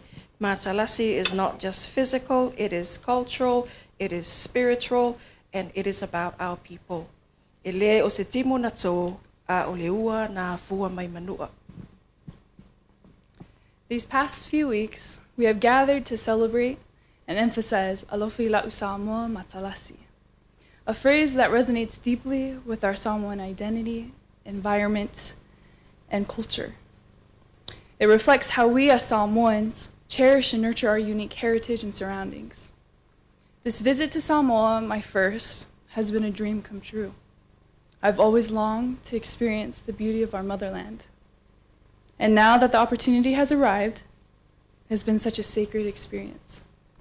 I am overwhelmed by the richness of our country's beauty, visible in our culture, our people, and our lands. One of the most touching moments was visiting my late grandma Naomi's villages, Salani and Sapo'e. Hearing the Kamaiki sing, their voices full of power and purity, and feeling the strength of our Fa'asamoa traditions brought tears to my eyes. In these moments, I felt the depth of our cultural pride and saw how it is instilled in us from a young age. Witnessing the Ava ceremony, where the Tufa Ava announces who is to be served next, showed me the respect and reverence embedded in our rituals. And the sight of our land, so lush and green, filled me with a sense of awe and appreciation. These experiences have led me to reflect on my grandmother's name, Awane'ingalo Lauamio Fa'oaloalo, which means lest you forget your respect. Her name captures the essence of the values that run deep in our culture. Respect for our people, our traditions, our identities, and our environment. Here I see this meaning come to life. This name reminds us not only to show respect, but also to embrace everything we love for our beautiful Samoa. As I wrote this, I felt as I was composing a love letter to Samoa. We uphold and protect our culture and traditions because we love it. They are an inseparable part of our lives, preserved through generations. Our love for our identity drives us to safeguard our lands, where our umbilical cords are buried, symbolizing our close bond with the land. Our sanctuary. The pride we take in our Matai titles, our rightful inheritance, defines us, who we are, and proudly identifies us. In essence, Samoa's uniqueness shines through its unwavering respect for people, culture, identity, and environment. This respect is not just a tradition, but a way of life that shapes us and guides how we care for our land and each other.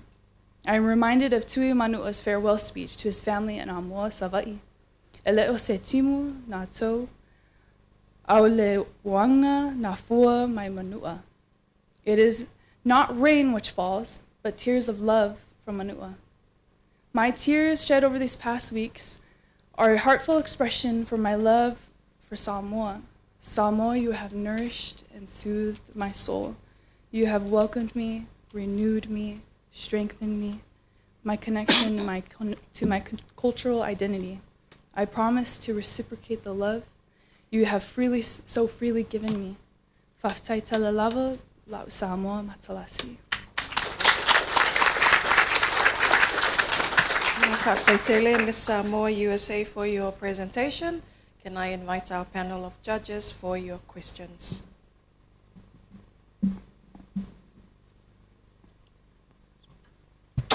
Half time, Miss USA.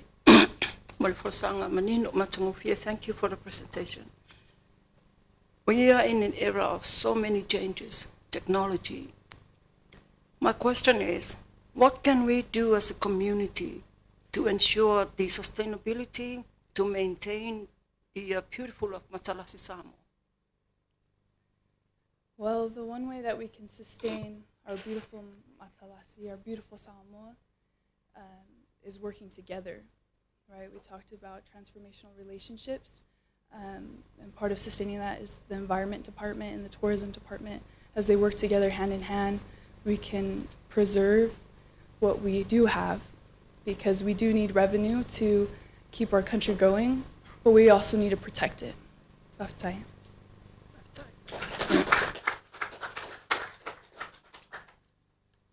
Hello, Faftai Tele, Josephina. You know, your topic, the topic that you have really speaks to the spiritual component of Samoa Matalasi, and you've captured that. So it's more, I'm just trying to get your own personal, given the fact that you do not reside here in Samoa, how will you ensure that that Samoa Matalasi and the spiritual connotations of Samoa Matalasi you take with you, where there are so many challenges that await you, because it's a culture which is not conducive, more often than not, to the Samoa? I feel like I don't have to ensure I keep it, because it's permanently part of me. I am Samoan. It is my identity. And if anything, it's my responsibility to share it, not to keep it, but this title and this crown is about giving. It's about sharing your heart, your truth, about who we are and where we come from. And that is how I would, not necessarily ensure, but how I would share it. Thank you. Josephina, follow-up question. So in the spirit of sharing, and you ladies have spent a lot of time together in the past 2 weeks. I'm sure you've all had a wonderful time getting to know each other and building lasting friendships and relationships for years to come, and then you get to go back to the U.S. Can you share with us perhaps your favorite memory of your journey to the Miss Samoa? What would be the first thing that you'll share when you go back home about your Samoa Matalasi? I might get emotional talking about this. I would share first with my loved ones, because they're the reason I'm here. How proud I am to come from such a strong country, a beautiful country, and I got to visit my ancestral lands. Malie was the first village I visited, and then as I spoke about Salani and Sapo'e. But each time I went, I felt my grandmothers who passed, and I cried because their presence was so strong, and my grandmas were proud. They were proud to make Samoa. If they were alive, I knew they would be the loudest ones cheering for me. So that's what I would share. I would share the beauty, the feeling. I wrote in my social media post that what I felt in my soul was divine, and it's hard to translate it into English. It's so hard to express how much this has meant to me. So thank you.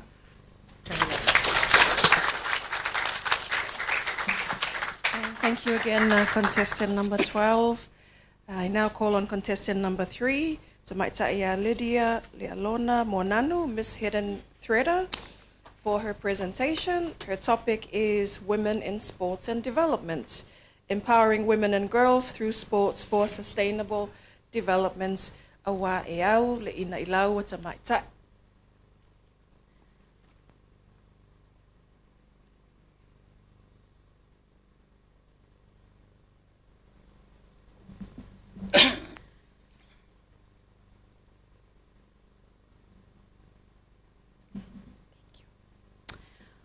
When we talk about women, we talk about resilience, nurturers, gifted, and more so, backbone of a community.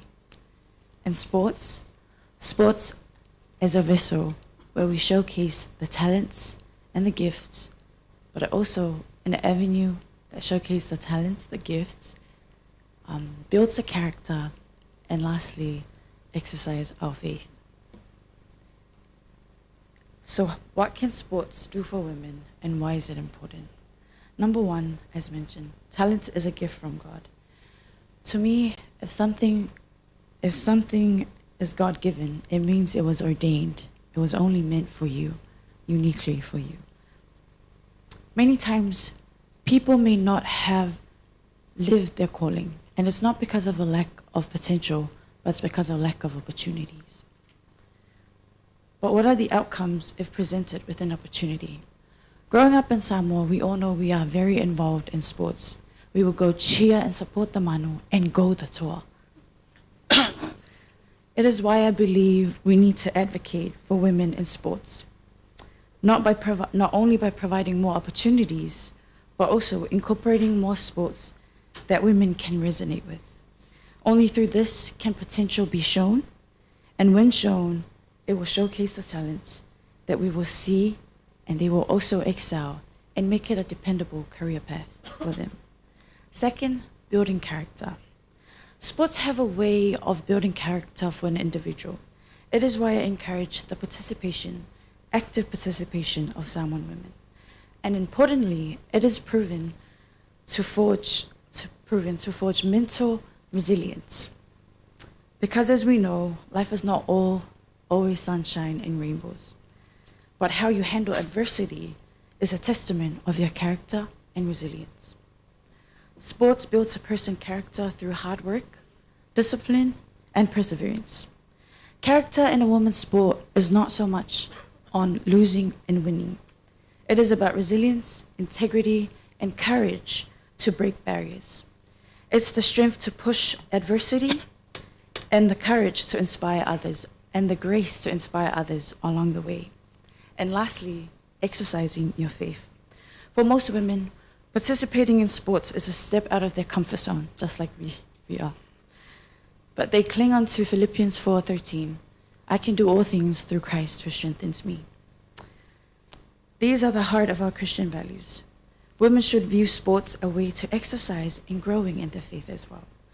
Values that are encouraged in our churches and our culture, like unity, respect, and love, are mirrored and reinforced in this field. By highlighting these three main points, my hope is that women will see the range of benefits in participating in sports and that it will inspire them to get involved. Moreover, I hope it will lead to awareness of current initiatives and provide other innovative programs that will recognize and realize the potential of women in sports. Yeah, thank you, Ms. Hidden Threader, for your presentation. Tato vasengo whamasino, ia o loto avanoa nei mo tau fasili. Ma lo lava whaftai mune avanoa, whaftai mune fo sanga matango fie. Ia ua vela whala ai, o lea mau te fia malama lea what you think about things, and it's a good opportunity also for us to discuss this in a bigger forum. I know that growing up in Samoa, when we are younger, we're very sporty. But as we get older, we become very sedentary and, heavy, especially after you have children. Especially after you have children, there seems to be a decline. We all want to look like all of you sitting in front here, but we know the reality is once you've had a child or two, you don't want to pass your reflection in the mirror. So my question to you is, how would you encourage older women to get into sport? How would you encourage older women to get into sport? Because, let's face it, it's a reality in Samoa. It's the younger people who play sports, not the older ones. Thank you for the question. I'm not an expert in sports myself, but I thank God I get the opportunity to sit with Gabby. She is the one who owns a program called Apelu Sports. And something that I've learned from her was 3 aspects of sports. 1 is social, just to meet and greet. 2 is the professionalism, and the last one is for fun. So as for you, our Tina, our leaders, our aunties, you will have to communicate with me whether you want it the social level, the elite level, or the fun level. So when it's social, I can talk with the netball, if it's netball, or lape at the back of my house is there. If it's elite, yeah, I will take you to Samoa Sports Recreation facilities. And if it's for fun, we can just head now outside, just outside. I hope that will answer your question. No sala. Interestingly enough, whenever we speak of sport in Samoa, and you even called it out yourself in your presentation, Manu Samoa and Toa Samoa. Where's our netball team? Yep. Where are the women's sports? So already we're fighting an uphill battle.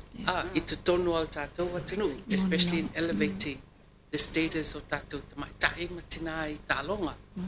So, wala ofisili lai ila ufionga tamaitai falfa. O ala ni mea o le a matamai falfa e tamawhai e ati na e masi ia e ilunga ia le profile o tamaitai matina. I mea lava tau tālonga. Yeah, after time of us. Ia tartono ele o iei te rini tangata ta aloi falfa.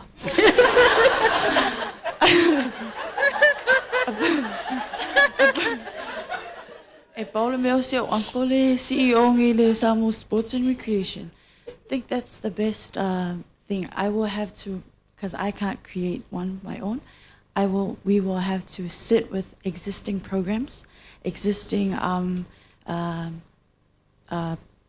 public and private and non-profitable organization that already offers these programs, so that we can see from there as to how we can build from there the sports and to push forth le whatao tamaitai I tālonga. As I've said during our thing before, as Samoa matalasi meaning both men and women. If it's just men, it's not matalasi, because us women, we are the matalasi.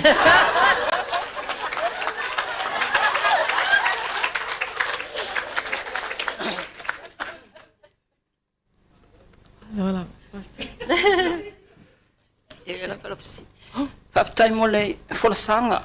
Mana i fo icebreaker o tātou o iai.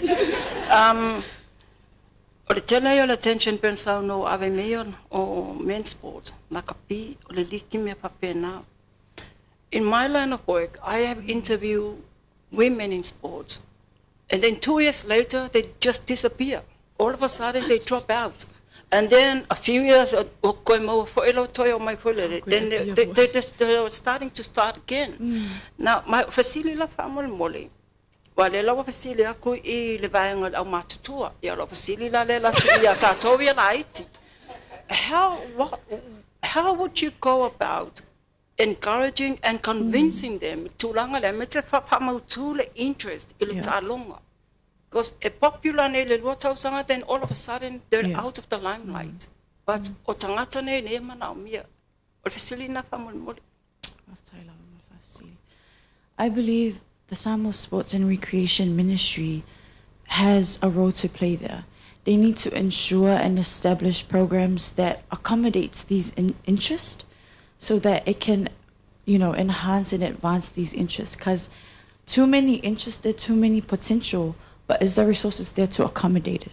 So it is for our government, if you're here, our government to enforce that, to ensure that their interest is well fostered, because sports, it is an avenue and a career path for some.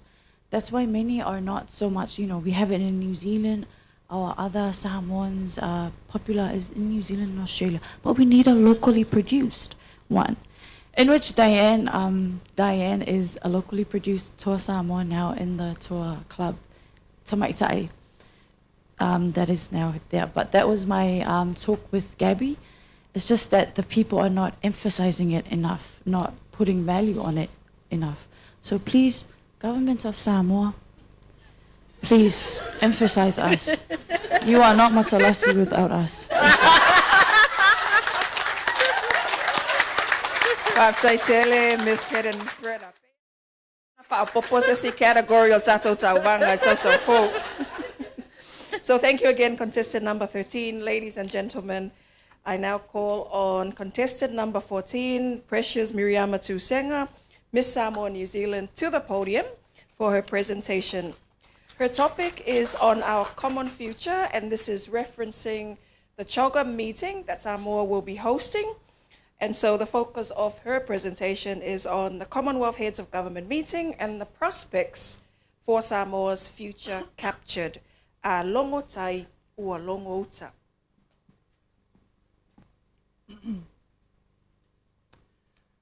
So we know the King is coming to Samoa along with people from across 56 countries. We see things like roadworks in full swing, restaurants and businesses stocking up extra, and accommodation guaranteed to be fully booked. Oka se pisio sa mo le sa uni atu mo le CHOGM, but le Commonwealth Heads of Government meeting. And you know, as we prepare for this CHOGM, I'll be honest, I didn't even know what it stood for at first. And that's really important for me to stress, because whilst holding the meeting here in an exciting time for tourism efforts and success, I feel that we must still remember not to let the busyness of the prep take away from the heart of the event, which is the meeting itself. That the talanoa that will take place will turn into action for the pressing issues that confront our community today. That whether or not our fellow guests rate their accommodation 5 stars or not, we can hope for a 5-star meeting where relationships and partnerships are strengthened to foster a resilient future for our beloved Samoa and the whole Pacific. Resilience, I've heard it all throughout this meeting, and we are all examples of that today. I just want to stress that. It is a word that comes to the importance of the survival of our land, our culture, and our people. It means the ability to cope with challenges, even when those challenges are not caused by us. It is a factor that weaves everything together. If there is no resilience, Samoa, there is no future for Samoa. I will also say that there is no resilience without relationships. Relationships, because relationships and resilience looks like collective action. We understand that if we want to go fast in life, oftentimes we go alone. We take that scholarship overseas, we work hard. But if we want to go far, we need to go together. And so resilience to the issues we are facing begins with us, the relationships we create with ourselves, our mindsets and awareness, like how I just learned what CHOGM stood for, to what is available to us. I'd like to conclude by doing my part on this platform by raising awareness of the forums that will take place next month. I'd like to invite everyone listening here in Samoa to register and to participate in the forums available to you through the CHOGM meeting, namely the Women's Forum, the Youth Forum, the People's Forum, and the Business Forum. Samoa, we need to hear your voice. I learned something very remarkable at the Anofale project last week by Lauafionga Flo. She said one of the greatest agonies of life is not sharing the untold stories within you. Through these platforms and through this meeting that is about to happen, our people can have a voice. Our people can share their stories to people who need to hear them the most, those people that are there at the meeting. And so with my heart and gratitude for our people, let's be there for each other. Most importantly, to think about everything we do within ourselves is going to affect everyone. And we've heard that common theme throughout this whole day and this whole experience. And may we make choices today that our future selves will thank us for. If amanuia lea tua, soifua maia manuia. Thank you, Ms. Samoa, New Zealand, for your presentation. Ia tātou wasenga o whaamasino, ia o loutou awanoa nei mo tau whisili.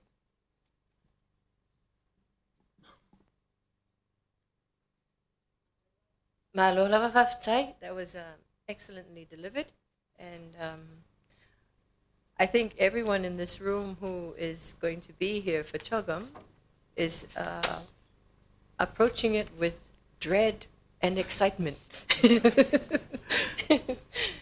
And I think that's the truth. So thank you for the encouraging message. I think it's really important that we be reminded. It's along that line that I would like to ask you.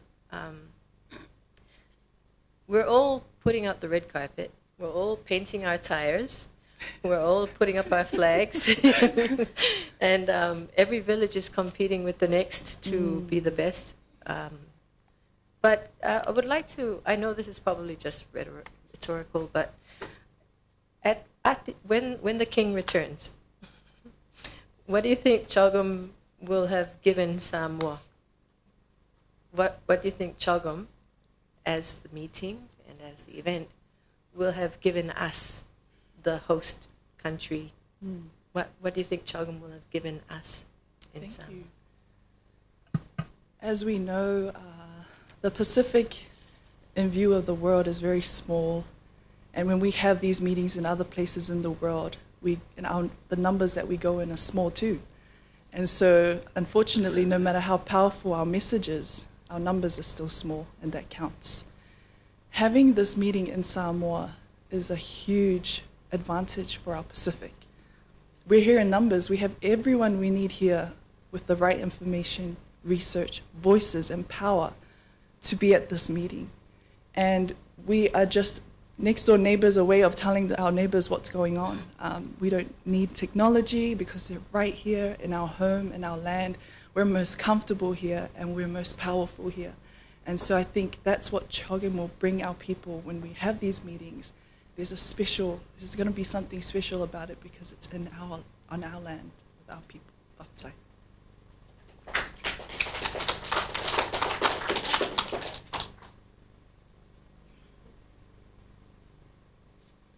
I really like the way that you spoke, about prep is all well and good in terms of our physical preparation, but it's also the mental or the preparation so that we can really make this Chogam work for us. Now, you actually said you didn't even know what Chogam means, but let me tell you, even here, we all have our own way of saying. Some say Chogam, some say Chogam, some says Koi Koi Aole Cha, damn it. You know what? That's all part of being Samoa. Yep. So, and also ile alanga upule alongo which really speaks to ensuring that your message, you must be aware the consequence of your actions. So Talanoa Maila, share your thoughts, Tatia Lolo script. And Talanoa Mai, because talk to us about that. Because that will, we're really keen to hear your thoughts on that. That is such an honor. Thank you. Well, it was a bit embarrassing to say, thinking about me who lives in the diaspora, learning about things in the world. Meaning ole joke. Ai ilo u sau nei Samoa ma o malamalama ma o whaafesili tangata ma o wa'o ile nei meeting. It has brought a sense of awareness now. Like, if that's me from New Zealand with access to information, imagine the people i kua. Wape wa momoa koe lolo o loko i ngai kangakale kua ma la tau wolo o no nofo i nei Samoa. E pau ale mele malamalama o le ke unga o awala ma le bisingisi ma me whapenga. So I'm quite worried that our people may just know it as Chogam, but not a chance for change. And so it's really sad for me to think that these forums are not advertised well enough and are not put out on the radio station in the morning, reminders, constant reminders, and perhaps more media releases of what's happening so that our community can have a voice and share their stories.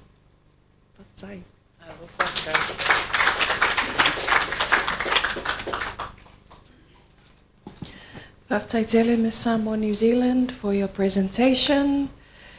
Our next contestant, and it's our final contestant. Can we give a hand of applause for contestant number 15, who has patiently waited for the rest of her sisters to complete their presentations. Contestant number 15 is Alai Malo, Joanna Sulusi Vasa, Miss Lavash Katua. Her topic is on labor mobility and economic growth, the role of labor mobility in advancing development and financial stability. Sa ilinga matangi mo se manuio Samoa. Lava o te whatalo whātut pa ia man mamalu o mai mua mai o tau pa ia o le au reo o iai o nore taimi.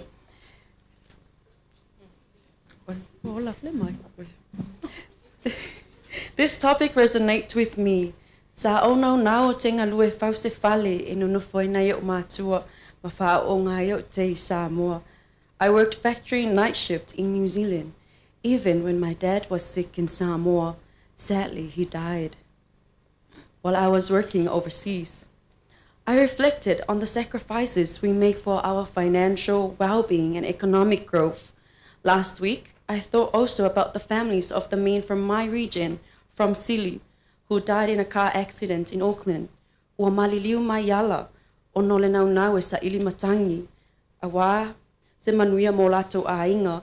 The two main labor mobility schemes that Samoans are part are RSE in New Zealand and PALM in Australia.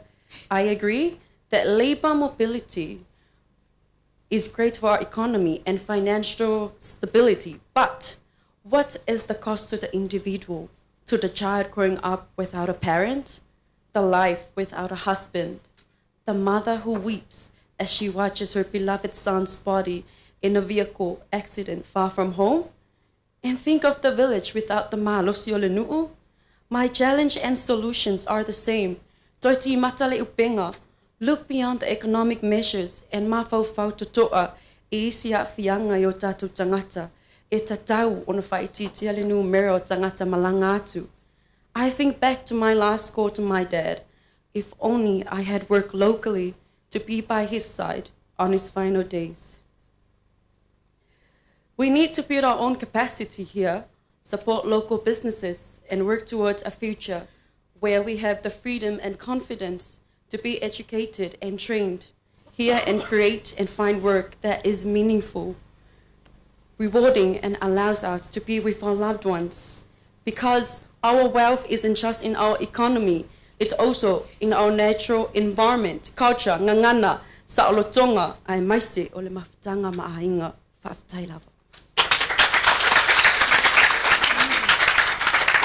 Whaftaitele, Ms. Lavash Katua, for your presentation. Ia le mamalu o tātou whaamsino. Ia o loutou awanoa mulmuli le nei e whaangasolo ai au tau whisili mo tātou contestant numerous 5.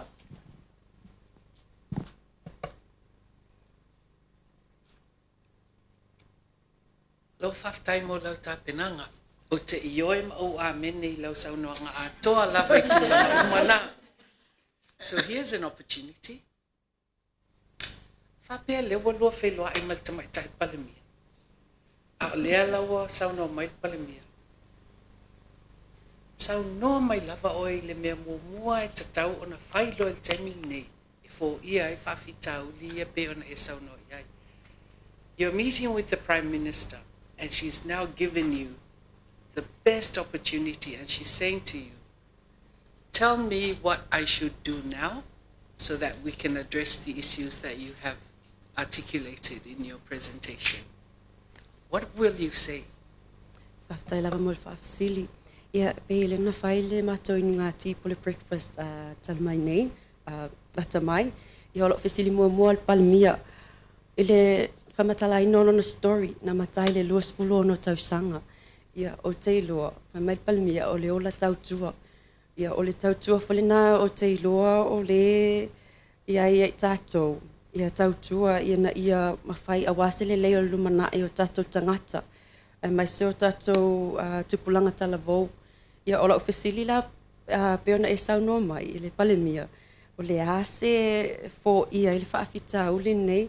Ia o no maua fo recently the Prime Minister was talking about she supports our labor mobility, our seasonal workers going overseas. And she mentioned about going to Pango, which is close to Samoa. Not only it's close, and it helps in terms of currency as well. And our Prime Minister says that it's not only close to our loved ones, talata mai Pango I Samoa nei, pa o le fesilia ia, o le ola tautua ia to tono tatou atunu, tatou focus I to tono Samoa. A wale tina inga o tatou nuu, e ka lesia, mai sele lumana I o Samoa, whaftaila mal whafsil.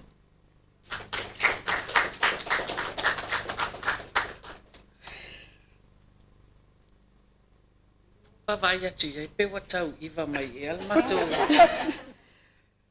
Ia mālola wa sau noa sa o le upu ua tu ua le waina le lei mo le whai unga le porkalame ia I lau sunga. What an amazing forum it has been, and thank you. We feel your pain, we feel your regret, but we also know the sacrifice that you made. And that is something that I think when we look at the program, I don't think it's going to go away because there's always a necessity and a need for a bigger pay packet for our houses and our Voxy vans and all the other things that we get. So my question is, how can we regulate, how can we control the number of people going? And what, as a worker over there who's seen the people who come across, what are control measures that we can have in place to make sure that the numbers are smaller? I'm sure you've thought about it while you've been overseas. Mole lava o ani au wala I mawhai ona. Whaatūlanga ai, leo whai o tangata e o. Mani. Yeah. Tai lava mo le whawhasili. Yeah. O te loa e au iawan, I've been there. I work in New Zealand. I supported my family. Ia wai sau le upu whainga le e tawhele soa susuma le meli. Ai le ai e tawhele I suma le wha. Was it too low? O whainga tā, sala wha I ele whangofie. Se to whapea o mai whafole ai e totongi pili. E tele pili e totongi. Ia o le lafo mai fo I tupe I a inga. Ma wha alave lave. Ele ngata I ma mutai whalave lave o lo o whai maliu, whai whapoiponga. Ia ele mutai ina. A leo langa ia tamai ta I Samoa tautua. Le ale me vile toile a inga. Ia alafo. Ia au le whaafesili o ani tūlanga e tawon fo ia. Ia tato tangata ia awane I tato mawhauwhau I tato agriculture po o le tūle o tato whatoanga. Ono tato Samoa. O tato o tangata o le moana ma le ele. Tato e fo I toi ati ia e tato ele. Ia whai ia to ngā talo. Ia e mese fo I o tato I tu fisheries o le moana. Ia whaingia o onga I tato au manga. Wa le te wa ai atu. E o tato au manga seasonal workers. Ai whawhewhea na whai ma malu le nuu. Ono leo mai whafo e le whaisese puipui ati nā ma whanau. Ia me whainga lenga o ako I fo I wa misia le alofa. Ono le alofa e whaavai le anga nuu. Watu whaila hei o whai tū maanga le tala whea ngai. Oh my gosh. Ia le ala leo, ia o teilo, e ta tauono mai nei Samoa, e ati ia e le tatou atu. We need to develop our economy through agriculture and fisheries. We are the people of the ocean and land. We need to focus developing our country. O nao teilo, ole a inga whaatau, tau talo pe whaatalo, I le luas futala a e whika kula kako minimum wage, pe whaatala le minimum wage le ia. Ia e whika kula e ado e saulo tau talo e luas futala le tūla. Ai kwa ki le a mea ai ko a inga e maua I lo le whainga luenga le whaatala le minimum wage. So tato e fōi, aua to te whapea lo le mindset I o Samoa, whapea o lo I whafo e maua I manuia, ai whawhewhea Samoa. O le tele manuia I to tono tato ele, ma tato oceans. Ia o le tali atrena.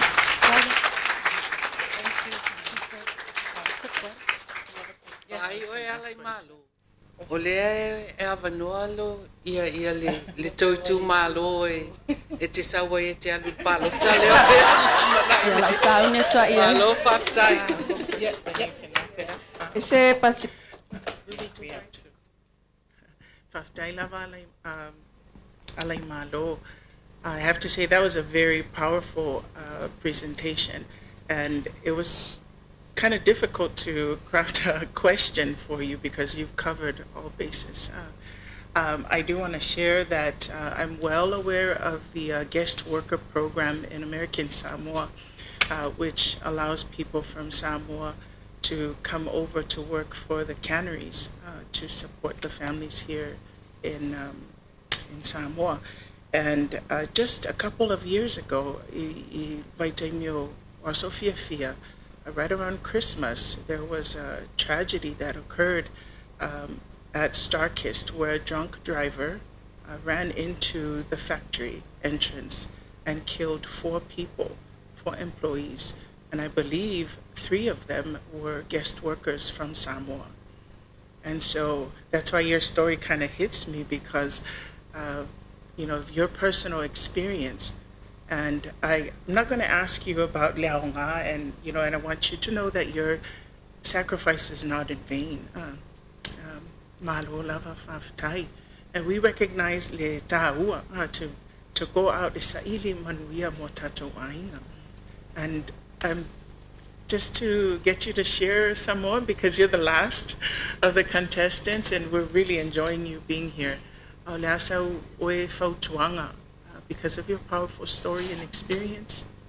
Aulasa oania fautuanga ave nei ainga nei, who are coping with these tragedies as a result of leo atu sa ili mai manuia mo tātou ainga. Ia, whaftai lava mo le whafsili. Ia, o lau whautuanga i tātou tangata whape ona o seasonal workers po labour mobility whafo. Ia, o lau whautuanga, ia, ono sai, wai sa ole upu, e si lele mativa whafsa ngai, ala e mau o le fia, i lo o le e oso e mai tupi. Ai lo o le oso e mai tupi, e whawhewheo na tia e lau a inga, ma wa ai mata o lau whanau. E le whapio e alu whafo e whawhewhea lau whanau mo lau a inga. Ina, o te ilo whao lau ia experience na o alu fo i whafo, e whainga tā le motu si o le mafutanga ma o mātua. Sorry, I got emotional. Ia nā mali o se ta maotere i toi wa aia ia he. Ona le tina inga la wa a inga.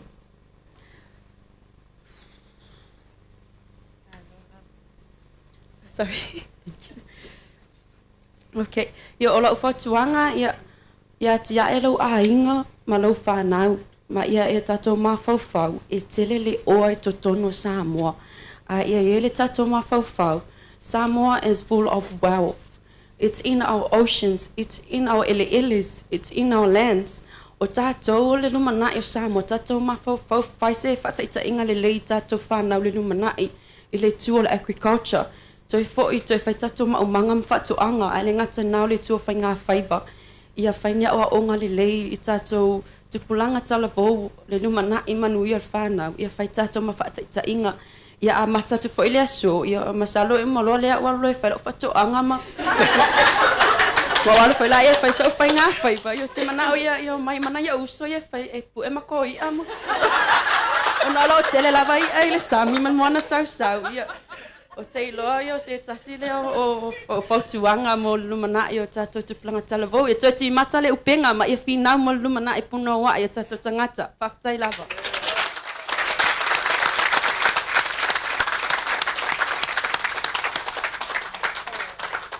Ia whaftai tele Miss Lavash Katoa, mo lana whosanga matangofie, ua tau o lungai le tātou whaamoe le nei aso. I spoke about mutual contradictions before, and she brought out another mutual contradiction example. For me, ole lande, ta whele susu ma le meli. A leo tātou leo nei tātou... Ia, mahalo say too low, la ma whafonga mai, a tunu. E lea i ta whele isu ma le I flip la le tūlanga na I te tau ana tawhera isu ma le whaua, ina ia e tofu e le sua ma le o le susu ma le meli. Ia, le ta i ai o le nei au fia. Vai ane le fio la ua fionga le whaamasina tai ulu, ma lau tau au waa. Ia o lo ua fio fo i le tausala o Samoa, ma le tausala o le Pasifika, ai me se tupu mai e o Samoa ua poto poto. O tātou tau nuu mai le si ui o le tātou wha moe moe, mai fia wha leo, to e fia wha leo le anganga wha aftai, o ka le matango fie, o le neita e au. I've certainly learned a lot from the presentations this morning, and I gather you too have also had a lot of learning and key takeaways from the presentations at Tamaitai.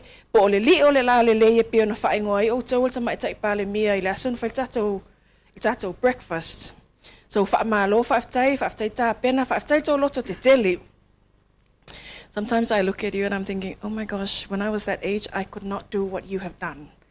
And you have showed and demonstrated. So thank you for your courage, thank you for your bravery, and thank you for sharing yourselves with us. Ua mai el tātou ngā luenga, I understand from the team that the team from KL Security are outside, who will come in and collect our results. Ina ia malu pui puia, whai unga tātou whaamasino, ma ia le whesilingia, le amio tonu, ale mamalu ua sao nei, mō le tātou tau sinionga o loo whaawau pēr. Atu ua marifua matatala le filia lii, ia leo ina e le atua, lau tauto e awhi fio atu i o tau a inga, whaamanuia le atua e le tamaitai whaamsino taiulu ma le latou au waa, ai mese o latou ngā luenga o loo whaatino e lese ngā luenga whaingo fie. But having said that, o le whatu o le tātou tau sinionga o loo i a au o tātou whaamasino. Mō tātou mamalu o tātou tau sala po le li o la lelei, ia manuia lau tau alo whaiva. I vaenga e tutoyo tātou purkalame, alofa mai lea li i mafsoso ani mai fo ile nei mea o i mai, na ia one ia whaina se tasi o tātou soifua ma ia manuia. Pamol mole a langi, men whaiona e tātou a mata i lea tua, tātou tu e whai u lea tua, se i wha uma ai le tātou wha moe mole ne iaso whaftai lava. Rea ai le i saunoina ia le tapuni ngā loa i o tātou maftanga. Se i whaaleo atu pēr ia le anganga whaftai i e o lo langolango ina ia tamaitai. Whaftai mō la o tau fōi tāpenanga. Whaftai tau titi whaitama. Awa, e le na o tamaitai. There are a lot of people behind the scenes who have worked tirelessly to get our beautiful Tamaitai Samoa to where we are today. Malol tapena, malol whaftai teleo no mea, you continue to raise the bar when it comes to all the preparation for getting us to this point. I just want to leave these Tamaitai Samoa with something that has always resonated with me, and it always has, because listening to your presentations today, just remember, I am not what happened to me. I am what I choose to become. So take that into the context. I am not what happened to me. I am what I choose to become. There is your power. Take it, own it, and take it wherever you may go. Whaftai manuia tātou waso.